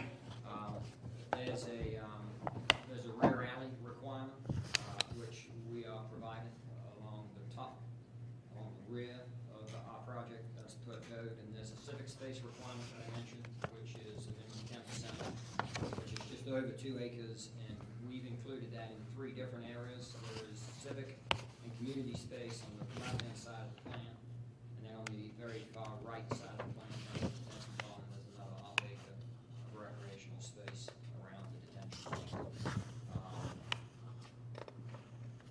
There is a requirement in addition to the civic space for amenity space for the residents at 75 square feet per resident, and that comes in at just a shade under 20,000 square feet from West Alpine. And we have provided 27,000 square feet. Again, we've got more than enough room on this site to hit most of this criteria. That amenity space is in a couple of different areas on the plan. There's probably what would be an outdoor pavilion, kind of in the middle by the detention pond. Then on the main entry, arrival square, if you wish, there's a main pool area, club room, which will provide the rest of the amenity space. There's a balcony requirement. 50% of the units must have a balcony. We are at 100% of the units that will have a balcony, usable balcony. There are required landscape strips, which we meet, the biggest of which is along Deerfield Parkway, which is 20 feet. And of course, there's a lot of the existing oaks already in place. Some of them have grown to 6 and 7 inch caliber. And there's an existing sidewalk, so our plan obviously is to keep all of that landscape and hardscape in place along Deerfield and walk around it. And then, any other questions on the site plan? Yes, sir. Do you recall, what was your proposed units when you first? The same, 256. So, same? Yeah. Okay. So just quickly, that's just the landscape plan, which may give you a little bit of a better graphic. I mean, you can see we've got 3 detention ponds on the site, one on the far left, one on the far right, one in the middle. One in the middle forms a little bit of the amenity area that I just talked about. You can see the civic square on the left-hand side and the community space that kind of fronts along Deerfield. And then you can see, I forget what the acreage is, but it's a substantial, it's this kind of recreational basketball block on the far right-hand side with the nature trails, etc. So this is a typical building plan. This happens to be building, what we call building 1200, which is right by the main entry drive. So this is the building to the left of the main entry as you come in off of Deerfield. And it's a kind of close-up floor plan. It's fairly typical. There are 12 buildings on the site. They're all very similar to this. This is a little bit bigger because it reaches out in the far right bottom corner to Deerfield, so it's got a little bit of an L shape to it. So on this particular building, there are 3 thoroughfares. The whole building is surrounded by these created public streets, if you wish, on the left-hand side, up to the top, and also the right-hand side, and then along the bottom, obviously, we have Deerfield Parkway. So the building is separated from these streets, these public thoroughfares, by first parallel parking. Then you've got a landscape strip. That landscape strip can vary. It's a landscape strip and furniture zone. You've got street trees in that landscape strip. And then there's a 5-foot sidewalk. I think it's a minimum 4 foot that's required. We're proposing 5. And then there's a building setback zone, which again is a requirement of the code, which must be a minimum 2 feet to a maximum 15 feet for a minimum 50% of the facade. And so we comply with that. That's to really ensure that the buildings are close to the street and that we have an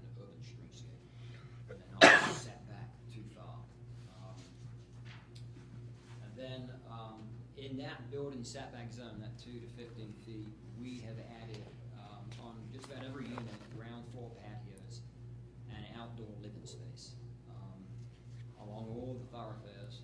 And that's really our opportunity to create just for the residents outdoor living space, activate and engage the streetscape. So the ground floor units have direct access. Every single unit on the ground floor you can access not through the central breezeway, but directly to the sidewalk and the streetscape via the patios. And the main building entry, it's not a singular entry, but you'll see it's a breezeway entry, and there are 4 different entry points, 2 on the top of the plan, 2 on the bottom. And I'll show you how they show up in the rendering in just a minute, but we had some good discussion about those. There's a desire, I think, from city staff to try and make them a little more prominent, and we're working on doing exactly that. And then you can see also there are a lot of requirements in the code. I'm not going to hit them all, but you have to break up the building facades. Can't have a building facade longer than 50 feet without a 12-inch step in it. And so we've done that. You'll see that there are jogs, if you wish, in the perimeter of the building. And then there's also another requirement that you can't be more than 200 linear feet without more substantial facade breakups. And we don't have a single building that is close to 200 feet. Our longest is 35 feet. Any questions on that one?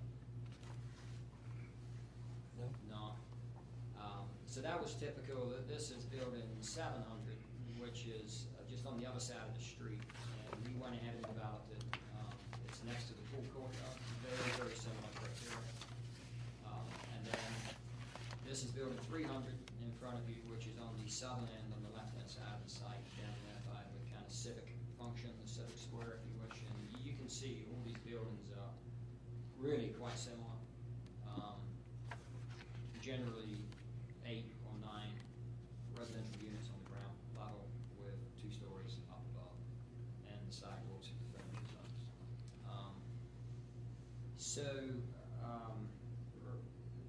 This is a rendering getting into the architectural standards portion of it.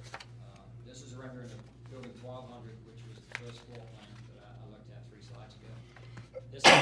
This is at the main entry coming into the arrival square, if you wish, in almost the middle of the project. And architecturally, we've gone a little bit more in an urban direction. We have based the design on a kind of 1920s vernacular, which is largely mills, boarding houses, commercial buildings from that era. Materially, that's a lot of brick. It's a lot of cedar shakes and siding.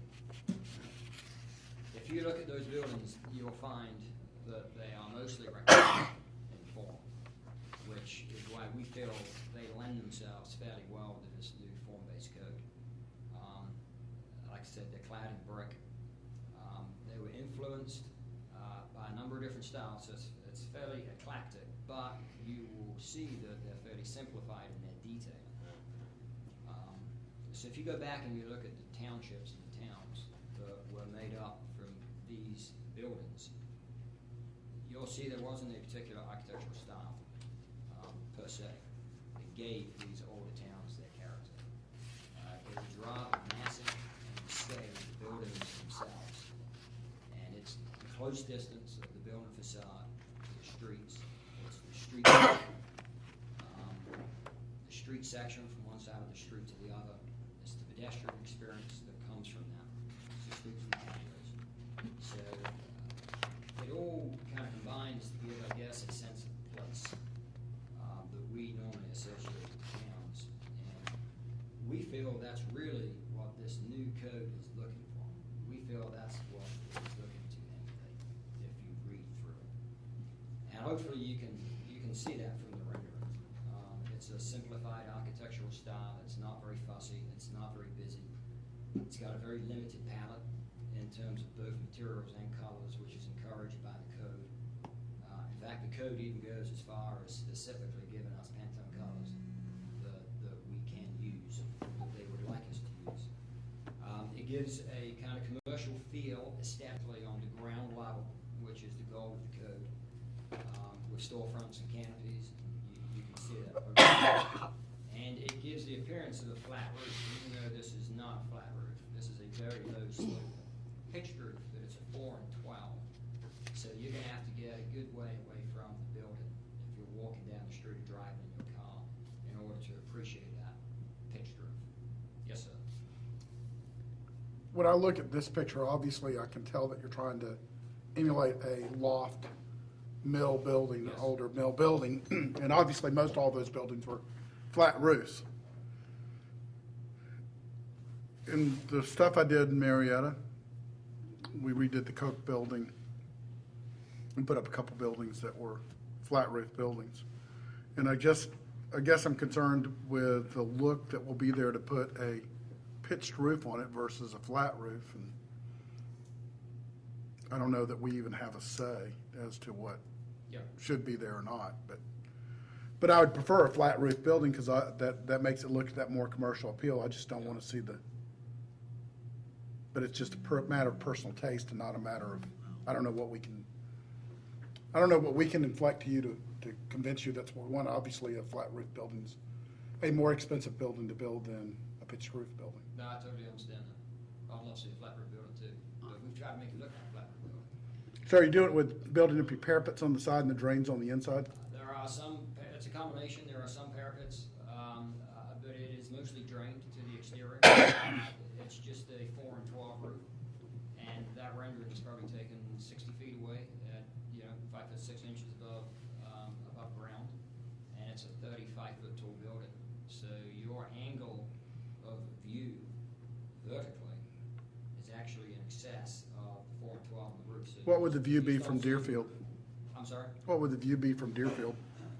Would you see the roofs from Deerfield Parkway? From Deerfield, I don't know that well, I mean, you're on Deerfield. Yeah, this building is fairly close up. It's only set back like 30 feet from Deerfield. Right. So, I mean, I'm standing, this is all very photorealistic, trust me, No. because I can't. This is just a comment for me. I mean, it's not saying that because, obviously we can't dictate, I don't think, but the reality of it is that I fell in love with this style building when we redid those buildings in Marietta and have a great deal of admiration for these kinds of buildings to be built in an urban or city environment. But I guess my comment from a design perspective would be, this looks like Sandy Springs to me, and we're in Milton. I just don't, to me, this doesn't work for the whole Milton design concept. I mean, this really looks like perimeter Sandy Springs because I've seen that building down there actually. So I just, to me, it doesn't really represent supposedly our community. We're not kind of warehouse looking. That's not really us. So I'm kind of struggling with it. I mean, it's cool. I like this per se.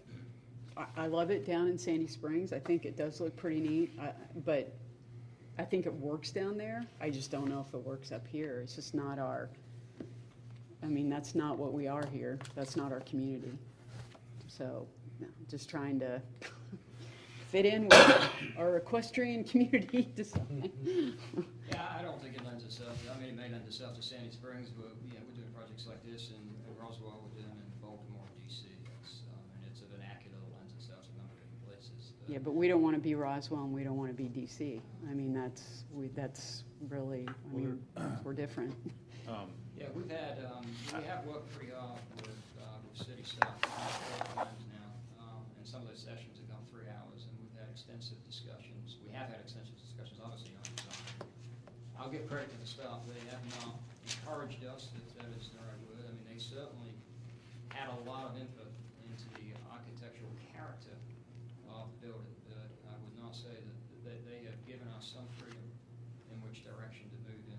And it is more an urban, clean, simplified direction, which is the trend today, and very much the trend, I would argue, in multifamily. Because if you try to recreate, Old Town Milton, Main Street, it's going to become a very detailed, very fussy facade that I guarantee you will not get value engineered at the end of the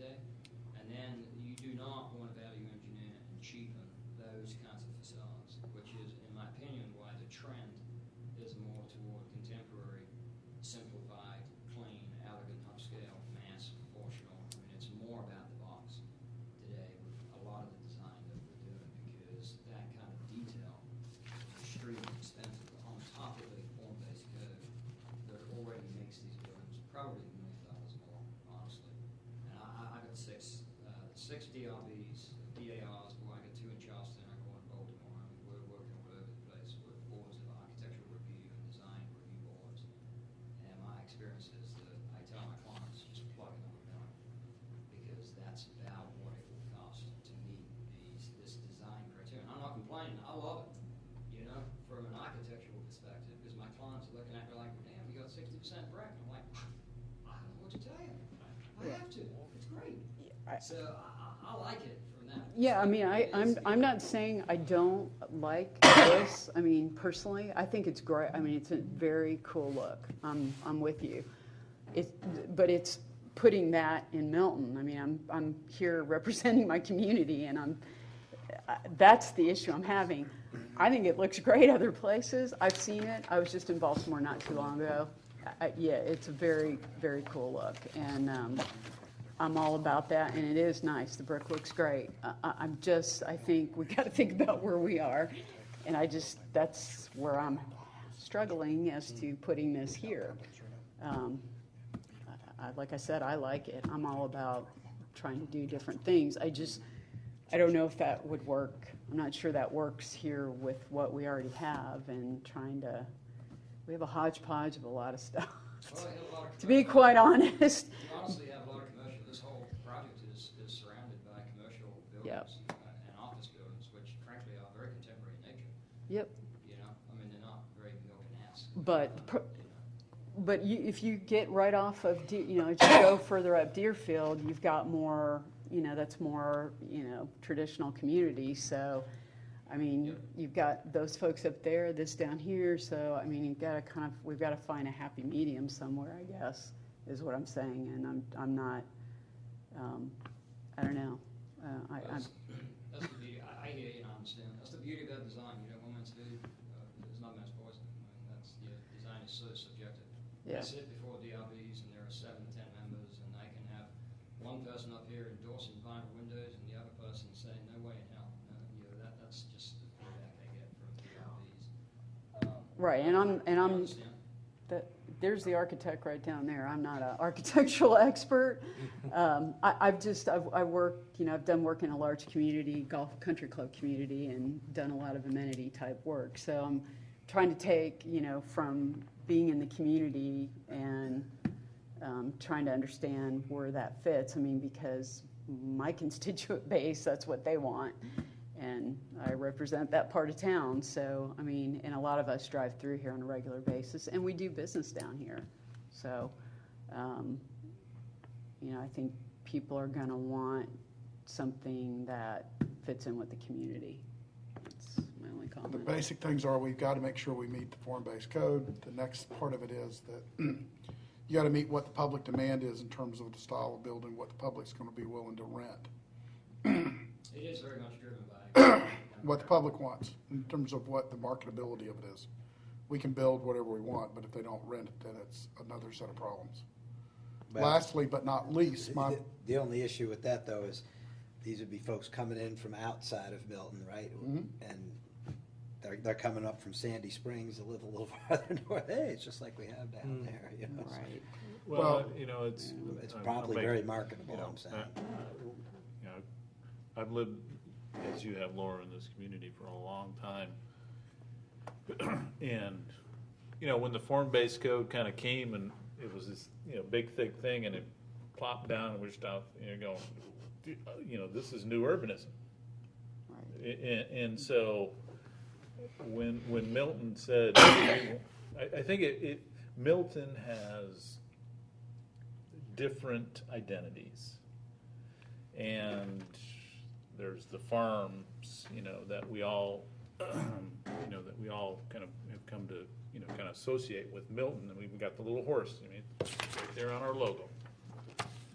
But there's also, this form-based code that, when I looked at it, I said, this is just a oxymoron. It's Milton horse, and then now we got this new urbanism kind of being introduced. So, at first I was kind of like, I wasn't real sure that this was,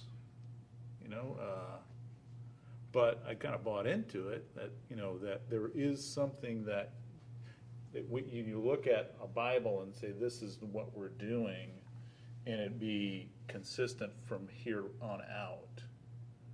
And I think the first plan that you came to with, and it was totally different than this. It had rivers and canoes and stuff all over the place, and it was totally different than this. So you kind of came to us with something kind of Milton-ish. You know, we got rivers and we've got, you know, we're working in, and the form-based code is grids. It's interconnectivity. It's roads being to parking lots, you know. And so it's one of those, you kind of gave us what we asked for. Yeah, I feel we've done a pretty good job. Well, Yeah, you know what I mean? well, who you got to say who asked for. Okay, so this was the area that got asked for this. Up the road, it's going to be a different form-based code that's not even going to be close to looking like this. Well, So this is what, you're in T6? We're at T6. Yeah. Which is the most intense and most of the. Yeah. This Right, is well, 66 is what they're looking for. I believe that's what the code, see, the code gives you 5 pages of architectural standards. now I'm very familiar. I Yeah, I read mean, through most of the yeah. code. Most of us did. We're not. I mean, resident-wise, we're not involved in this. We weren't involved in this area. So, I mean, the citizens really didn't have a choice. I mean, we got it. So the question is, you know, does that work to have this a specific code, and then it's going to be very different going up north? I think the answer right now, if that's what it is, a lot of people aren't going to be happy with it. No, I've got a couple of, kind of getting to part A and for 1 and 2. You're going for 100% apartments on this. Okay, so what is the code? Is there a percentage of commercial, a percentage of office that you're, you know, Angela? For the mixed use? Yeah. Yeah, there is a percentage. There's a percentage. I don't know the exact number. 50% like retail, commercial? It's 50%, or I believe it's the old ground floor. All the square footage, either commercial or office, or all the ground floor. All the ground floor. And you don't have any ground floor, it's all residential. Yeah, we have proposed residential. So that would be a variance. All right. I'm sorry? That would be a variance.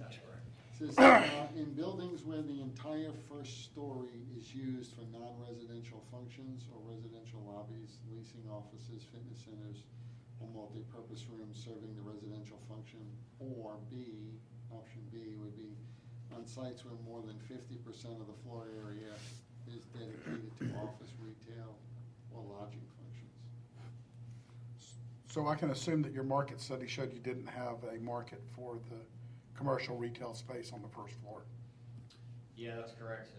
Jay can elaborate there on it, but yeah, that's correct. So the code's asking you to build something that's not a financially feasible thing to build. Correct. Well, but So what we did, because I think it's up to the council on whether or not they want to go ahead with the use permit. Based upon these two Based upon variances. these variances. Yeah. But putting that aside for a moment, I think what the applicant's been trying to achieve is the look, to simulate the same look that the code is asking for, which is to have that bottom level retail with the canopies and the higher space, different window structures and things. So they're meeting that kind of criteria. Okay, So they're going that- for the look.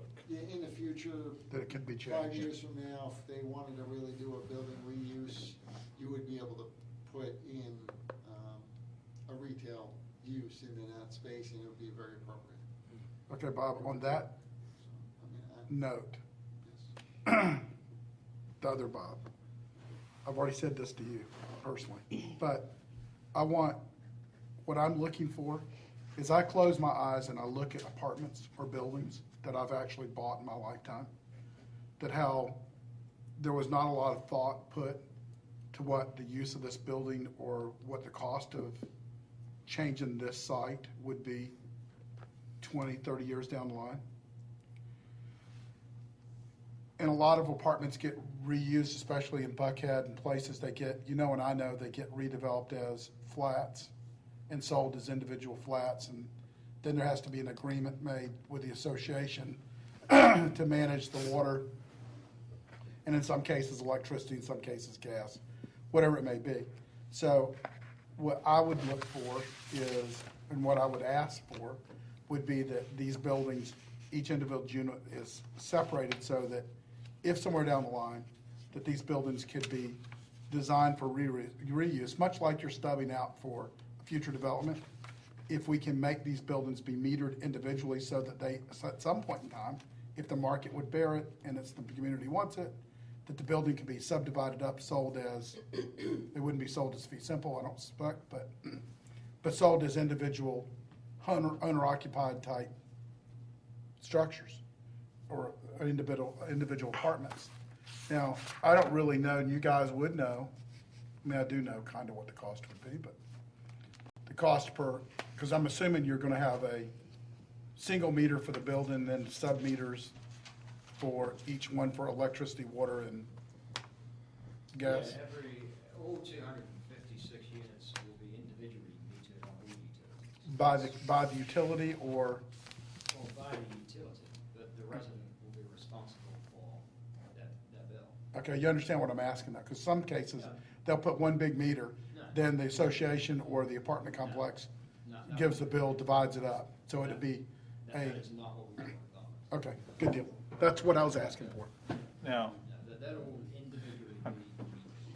Okay. I don't know what the market study says about restaurants and what have you, but there are a lot of success when there is, probably not retail, like a clothing store or something, but, Starbucks, restaurants and what have you that are incorporated into apartment complexes that are not just for the use for the people that are in there, but they're for the the people in the community. So I don't know about what market study that shows, but there's a lot of them. Smyrna has some really neat ones that they've done. That remind me a lot of this, a little bit taller in structure, but it was pretty cool. Woodstock, they're great. Woodstock, And it's, yeah, so. it's full. Yeah, there's a lot of. Are you talking about the Hedgewood development in Woodstock? Yeah. There's a lot of there's no empty success space really for in there. that low intensity type of commercial, like I said, coffee, sandwich shops, what have you, walking, where people can walk right to it. I was involved in this townhome project across the street. There must be 200 of them over there that will walk over there to get a sandwich and a coffee. Just an idea. To that end, that really comes down to a council level decision, doesn't it, Angela? And then the cubic space, explain that to me about the storage. What is that? There's 300 feet per unit that has to be provided somewhere on this site as storage for just stuff? Yeah. That's a lot of space. It is a lot of space. 300 cubic feet. It's 300 cubic feet. It's about 40. Oh, 300 cubic feet. Okay, cubic feet. 40 square feet. Yeah, 6 Okay. by 7. Basically a 6 by 7 Okay. storage closet, if you wish, Right. for each and every unit. And today, we're probably providing somewhere between 10 and 15% of units. This is standard in the industry, and I'm working across the country. 10 to 15% of units we will typically provide storage units for. Within that unit? Or somewhere on the site? It's rarely within that unit.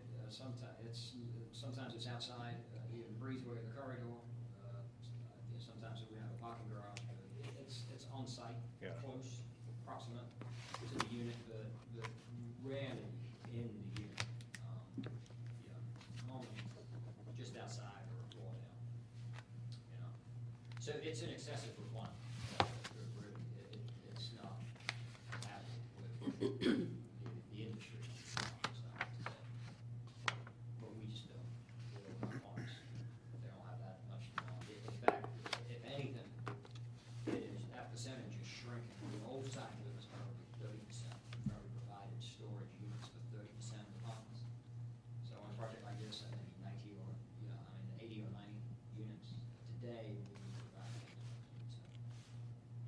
but it's just a,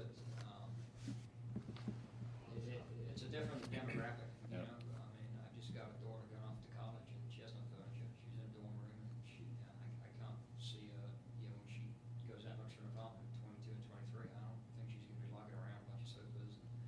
So they'll be building from scratch. I think the reason they probably have this in here, I mean, you see it, people piling stuff on their Right. porches, you know, Right. and Yeah, like, that- she probably doesn't have to, but you have, you know, families in transit for 6 months a year or whatever. I know when I first moved here, I moved an entire house down to a 2-bedroom apartment. My deck was filled with my stuff, you know. But, My kids just take the stuff out of our house. What are the, what's the square footage on these units? Jay, you wanna talk to that, or I can if you want? Yeah, I think that we're only projecting 1 2-bedroom units. And the 1 bedrooms are in this. So we're only planning for 1 and 2-bedroom units. The average, we're at an average of 950 currently. So the 1 bedrooms are in the 700s, and the 2 bedrooms average around 1200. So we've removed the. And we did this during last year's iterations. We removed any plans for any 3-bedroom units. This is really, we are targeting young professionals. And as you can tell from the design and what we want to achieve for Milton as well, which is trying to provide housing for the type of people that are trying to draw to the community. And I forgot to mention when I started, I live at 535 on Farm Road in Six Hills neighborhood, which moved here this year. So, you know, I'm vested interest in seeing additional growth on the commercial side. That's what we originally bought this land for, and that's what, you know, we want this area to continue to evolve into. But we need housing for young professionals. We don't currently offer any of that. So that's part of what this has been designed to achieve. What are the starting rents? Rents will probably average around $1,300 to $1,350 a month. So if you were to equate that to a fee simple acquisition, people are buying $250,000 to $300,000 houses, and at a 30-year fix with taxes and insurance. So this is not low-income housing. This is for young professionals who have disposable income and want to be a part of this. Can I just mention a few items?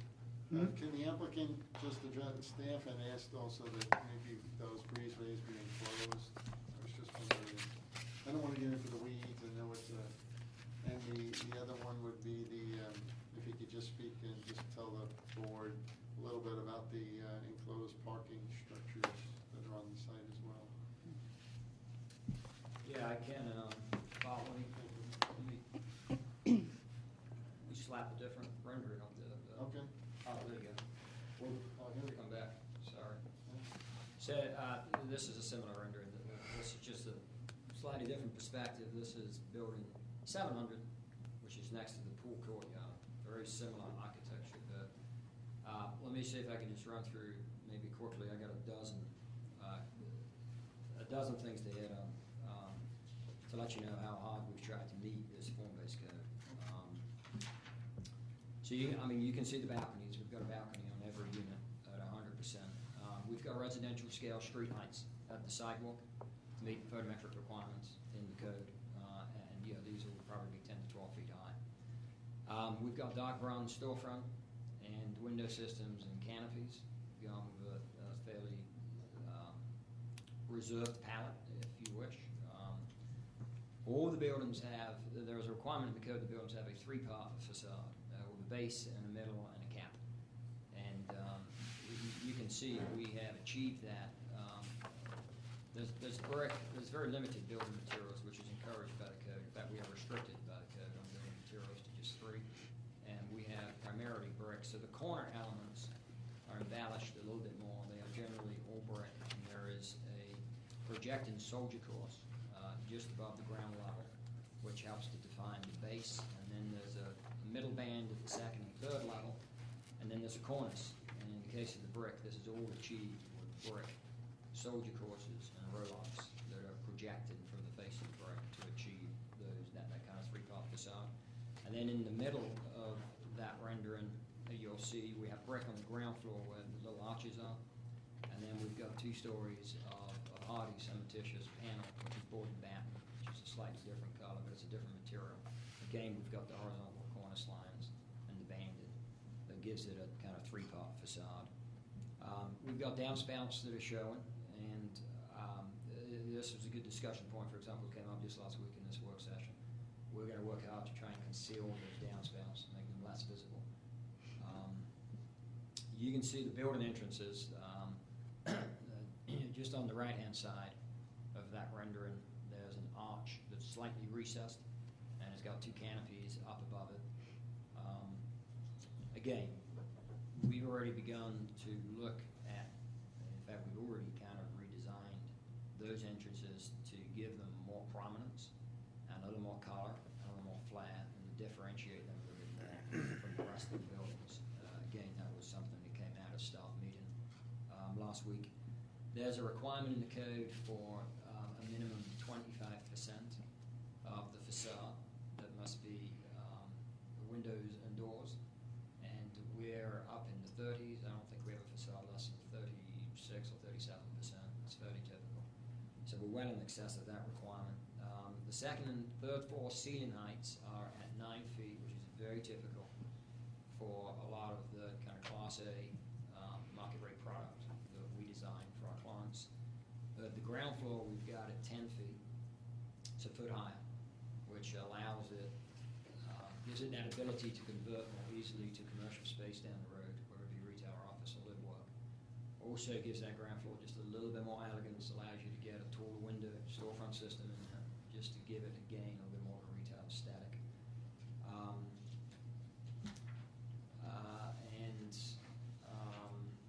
Around the arrival square, and this building is, holds one corner of the arrival square. We've worked pretty hard, even though it's not retail, to give it that kind of retail active facade feel with the storefront systems and the canopies. So all 4 corners in this arrival square are treated aesthetically in that fashion, even to the point where we've put the club room amenities in the lease office more than our commercial functions with the kind of accessory business functions for the apartments. We placed those consciously along the streetscape so that it does activate the streetscape in that area a little bit more. So, I mean, that's a dozen or so design features. I mean, it's not all inclusive. Like I said, there are 5 pages. We've gone through every single line item one by one with staff, and we feel we've done a pretty good job of meeting them all. We haven't any variances or warrants, with the exception, obviously, of those 2 that have already come up.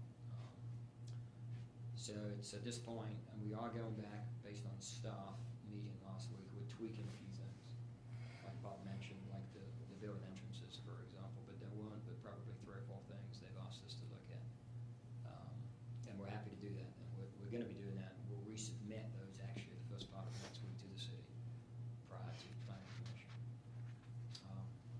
So I mean that's I've got other slides. I mean there are 2-dimensional elevations and landscape plans. Happy to go through them if you wish, but I'll take it as late. If you just touch base on the enclosed garages that we were meant. Yeah, there are. If you look back at the site plan, there are some garages. You'll see that there's about 48 freestanding. I say freestanding, they're in clusters of generally 6 or 8 garages. They're single story. We have not yet detailed those, but staff has asked us to detail them and do a rendering. Just to, accessory buildings like this need to look very similar to the main principal buildings. So we're studying those, and we'll present renderings and options for staff review and DRB feedback next week. Happy to do so. Thank you.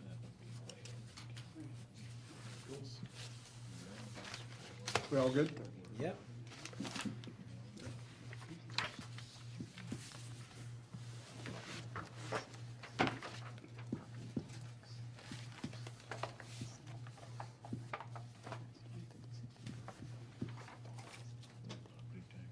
Anyone else have any other comment? To the west side of Deerfield Parkway, Crescent Deerfield?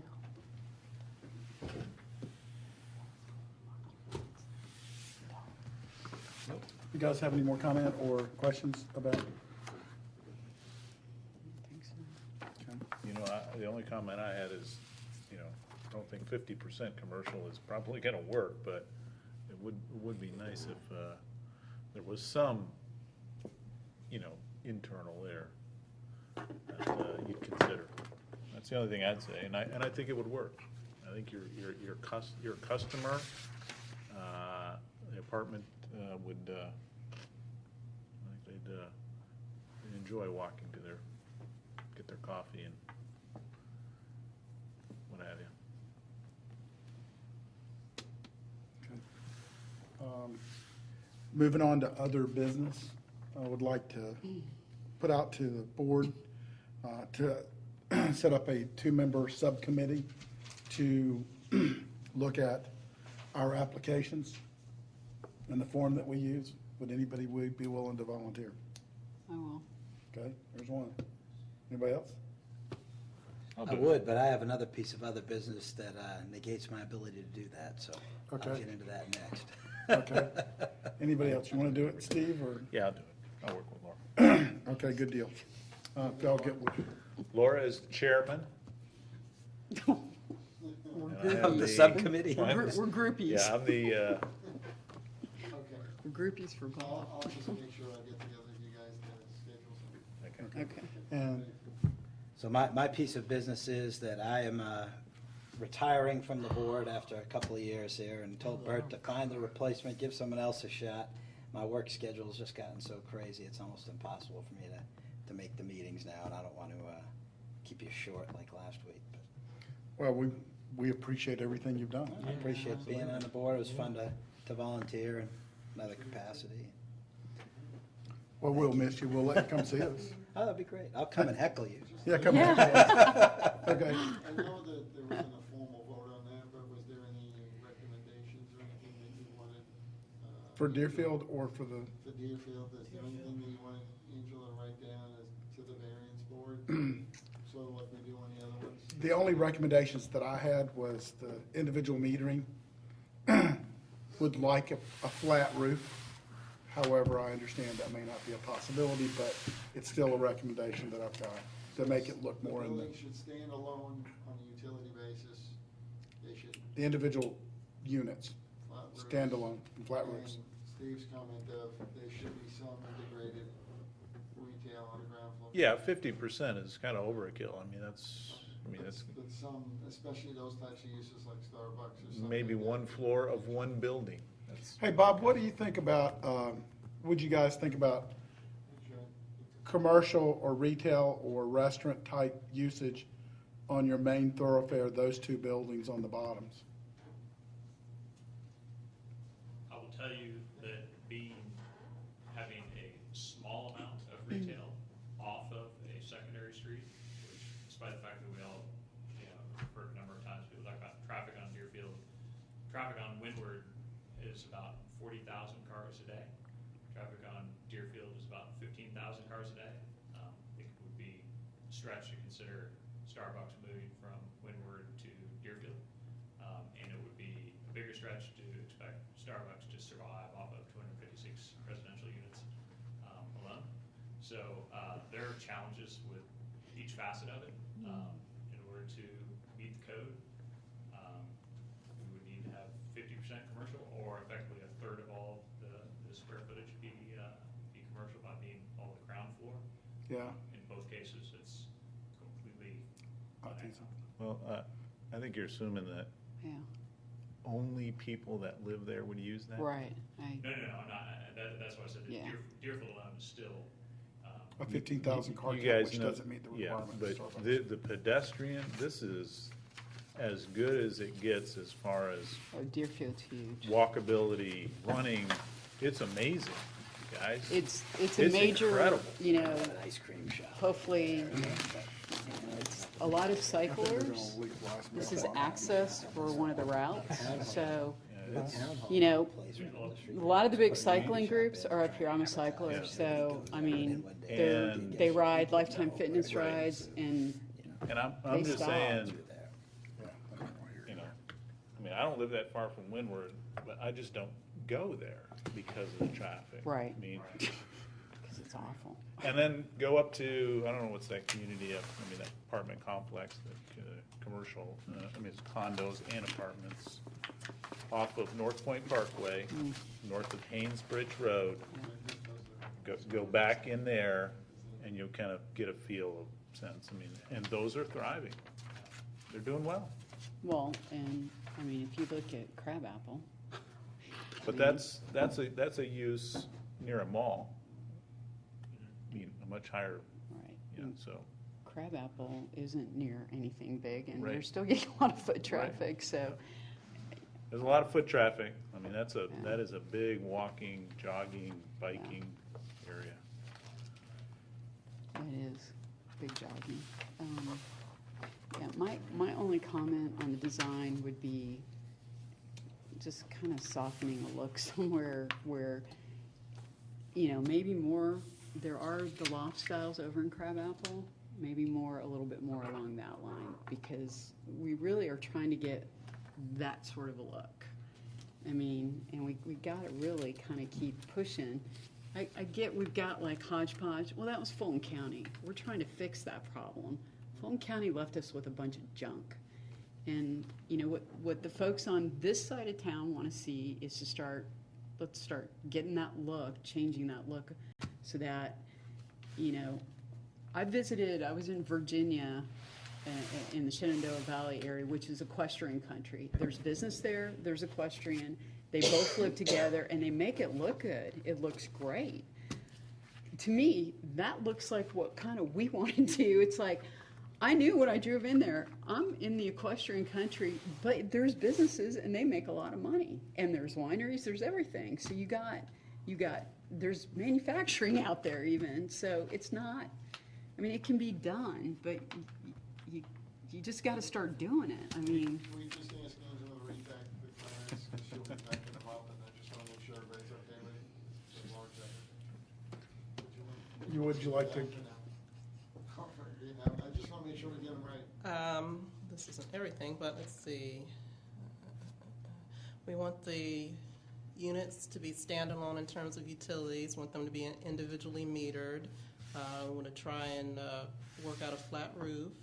We want to soften the look of the buildings, go into more of the loft styles and Crabapple,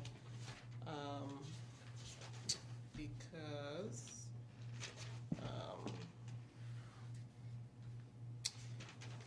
this just isn't the type of look that we want for this area. It doesn't work for the Milton design concept. We don't want to be warehouse looking. It's not what we are here. In the retail, 50% is probably not feasible, but some sort of retail probably I work. just suggest one floor of one building. One floor of one building. That's Would be all. nice, but there are some internal. I like the look. Would be nice if there was some kind of internal commercial. I like think it would work. 50% of one floor. I think you guys are a quality developer. It'd be nice, somebody local like yourself. Yeah. Mm-hmm. I have heard, and I do appreciate you speaking up, Stephen, but I've been before a lot of DRBs, and although this is courtesy, I haven't personally asked as many questions as I might have, but I know Laura, you're a staunch opponent to what we have. Clearly, I Stephen, you sat there and said, I personally like it. I'm just curious if, as a board, the five of you can give me, because I'm sure if this thing gets approved, we'll be back before you. Yeah. Yeah. I wouldn't say I'm a staunch opponent. I would say remember, I'm speaking for a constituency. I got placed on this board for a reason. That's because I represent a part of the community. And that part of the community, I know what their objectives are. So I'm trying to represent them. I personally like it. I'm just, if I vote for something and everybody's like, you're nuts, what are you doing? That's on me. So, I'm here to represent them, just like my council member is representing me. So he put me on here, and that's why I'm here. So I have to think about, I know what those folks want, so I'm trying to represent them. Personally, I think it looks great. I know what they're going to say. They want to look more the crabapple look. That's what people want. They just, Those buildings that are is. Louisiana style Yeah, that's just. structures, if I remember right. It is interesting though, because I work all over the place. In the city of Atlanta, we have MPUs, and so, you know, it's a different, it's not really a form-based code. I mean, down in Midtown Atlanta, we have SPI, special interest areas, which is a little bit more like form-based. Mhm. In the MPU areas in the city, we are very much at the mercy of the constituents, because we have to meet with the neighborhood groups, and we have to appease them. Right. And we've had many a client that has worked, you know, deals on the side to get this vote and change that, and it is truly more a compromise, because that's the way the system is set. But you would have come up with this new form-based code, and it seems to me your responsibility as a DRB board is to enforce the form-based code. I understand what you're saying about constituents. That's what I say about design. Design is one man's food and no man's poison. Right. It's so subjective. I don't like brown buildings, but I'm never going to shoot them down because I'm big fan of brown. Right, but you can be within form-based code and still modify some of the architectural exterior, so, and still be within the code, so. Well, the last thing you brought up to us, in my opinion, looked pretty good. Now, the reality of it came down to is the council did not go with that, you know, and as far as I'm concerned, you know, I like the buildings. Have been involved in that style buildings in the past. I know what they are, and my only concerns are long-term based things.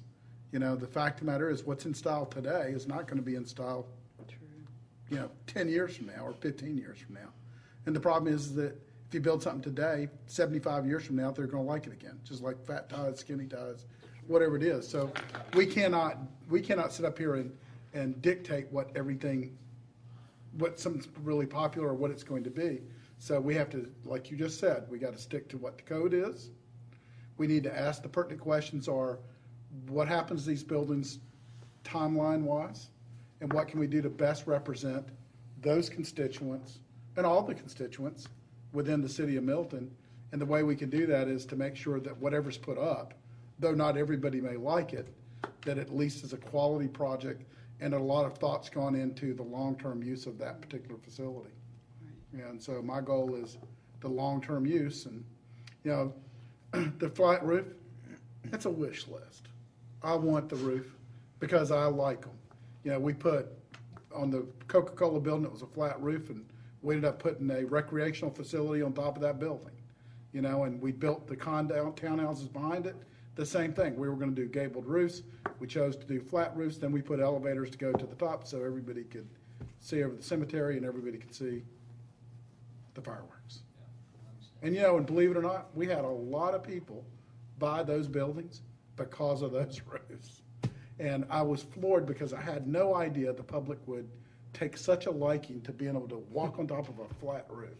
Because it's hotter than Hades up there in the day. And I just couldn't believe it. But the amazing part was how much use that space got. And so if you put the roofs on there, you may have recreational or usable space on top of a building. I don't know how the building's internally designed, but the point I'm trying to make is it's still a usable square footprint. Okay. I just want to see if I can gauge the temperature of the board. That's okay. It would help me, it'll inform me, and I find it very insightful and informative as we go away, because I'm sure hopefully we'll be back before you guys. Architecturally, I like to be able to address the comments and the feedback that I've gotten rather than just turn around and ignore it. I think the big thing for me is three-dimensional look on a building instead of just having a flat building. I like the soldier brick. I like the brick detail. I like the mill loft personally type look. Personally, I don't like 12 units or 18 units to the acre, but I've been one of those people that have had to build 12 to 18 units to an acre and do the best I can to come up with something that's viable, because the dirt cost is what it is. So. Limited to 12 units to the acre. I know. Trust me, I know. But thank you so much for your time, and just know this board, I can't speak for everybody here because everybody needs to speak for themselves, but all of us here really do care, genuinely care about what we're trying to do. And I don't think anybody here believes that we have a single person that has all the knowledge that needs to be had to present something and say something. we can just give away our thoughts to what we think they should be. And it is really up to Bob and Angela and staff, those people, to kind of keep us in line with form-based code, because I don't know that anybody here knows absolutely 100% of all the details to form-based code. So we look very much to staff to help direct us in the appropriate way. Thank you. Thank you. The other business we already did. So since we already did the other business, you are your chairperson of the subcommittee for the applications, and you are the assistant I'm the helper. chairperson. You're the vice chair. That's me and Steve. Chair, vice chair. Well, the applications, and I think everybody's been talking about submittal requirements as far as, Marty, you brought up, you wanted an aerial. Aerial photos of a site is helpful for us. Site. So the submittal requirements and the way the application is Structured, tailored and structured, yeah. to make sure that, what's on that application is useful information and make it readily available for you to understand when we give you something, what you're looking at, and specifically what we're trying to achieve. And I think easy to find too, to connect it to Maybe to this. reference the application to the. Somehow number it. I would- Oh, to the agenda. Yes, Maybe. because we sit down here every time I do. That's a good idea. And I go through and try to make sure that I've lined up my packets. Yeah. So the As- application should Maybe it has a reference number the on it agenda. that matches here. Mm-hmm. Just a single number. I'm not all that smart, Angela, and it took me a long That may time. be handwritten in later on, Sure. Well, I'll Lot leave of it up to time. you guys Yeah. on the committee to come up with it, but I just wanted to make sure we canvass everybody. So when you meet, you can sit down, discuss how you want it to look, and, we'll help you format it, but your feedback will be telling us exactly, how it's to look. Because I really think we need to clean that up. You've asked me several months on how to get that look, and to make sure that we have the appropriate submittals, like photographs of existings and things like that, that we should just tell people, you have to do this, in order to, not have an applicant come in and say, oh, I didn't know.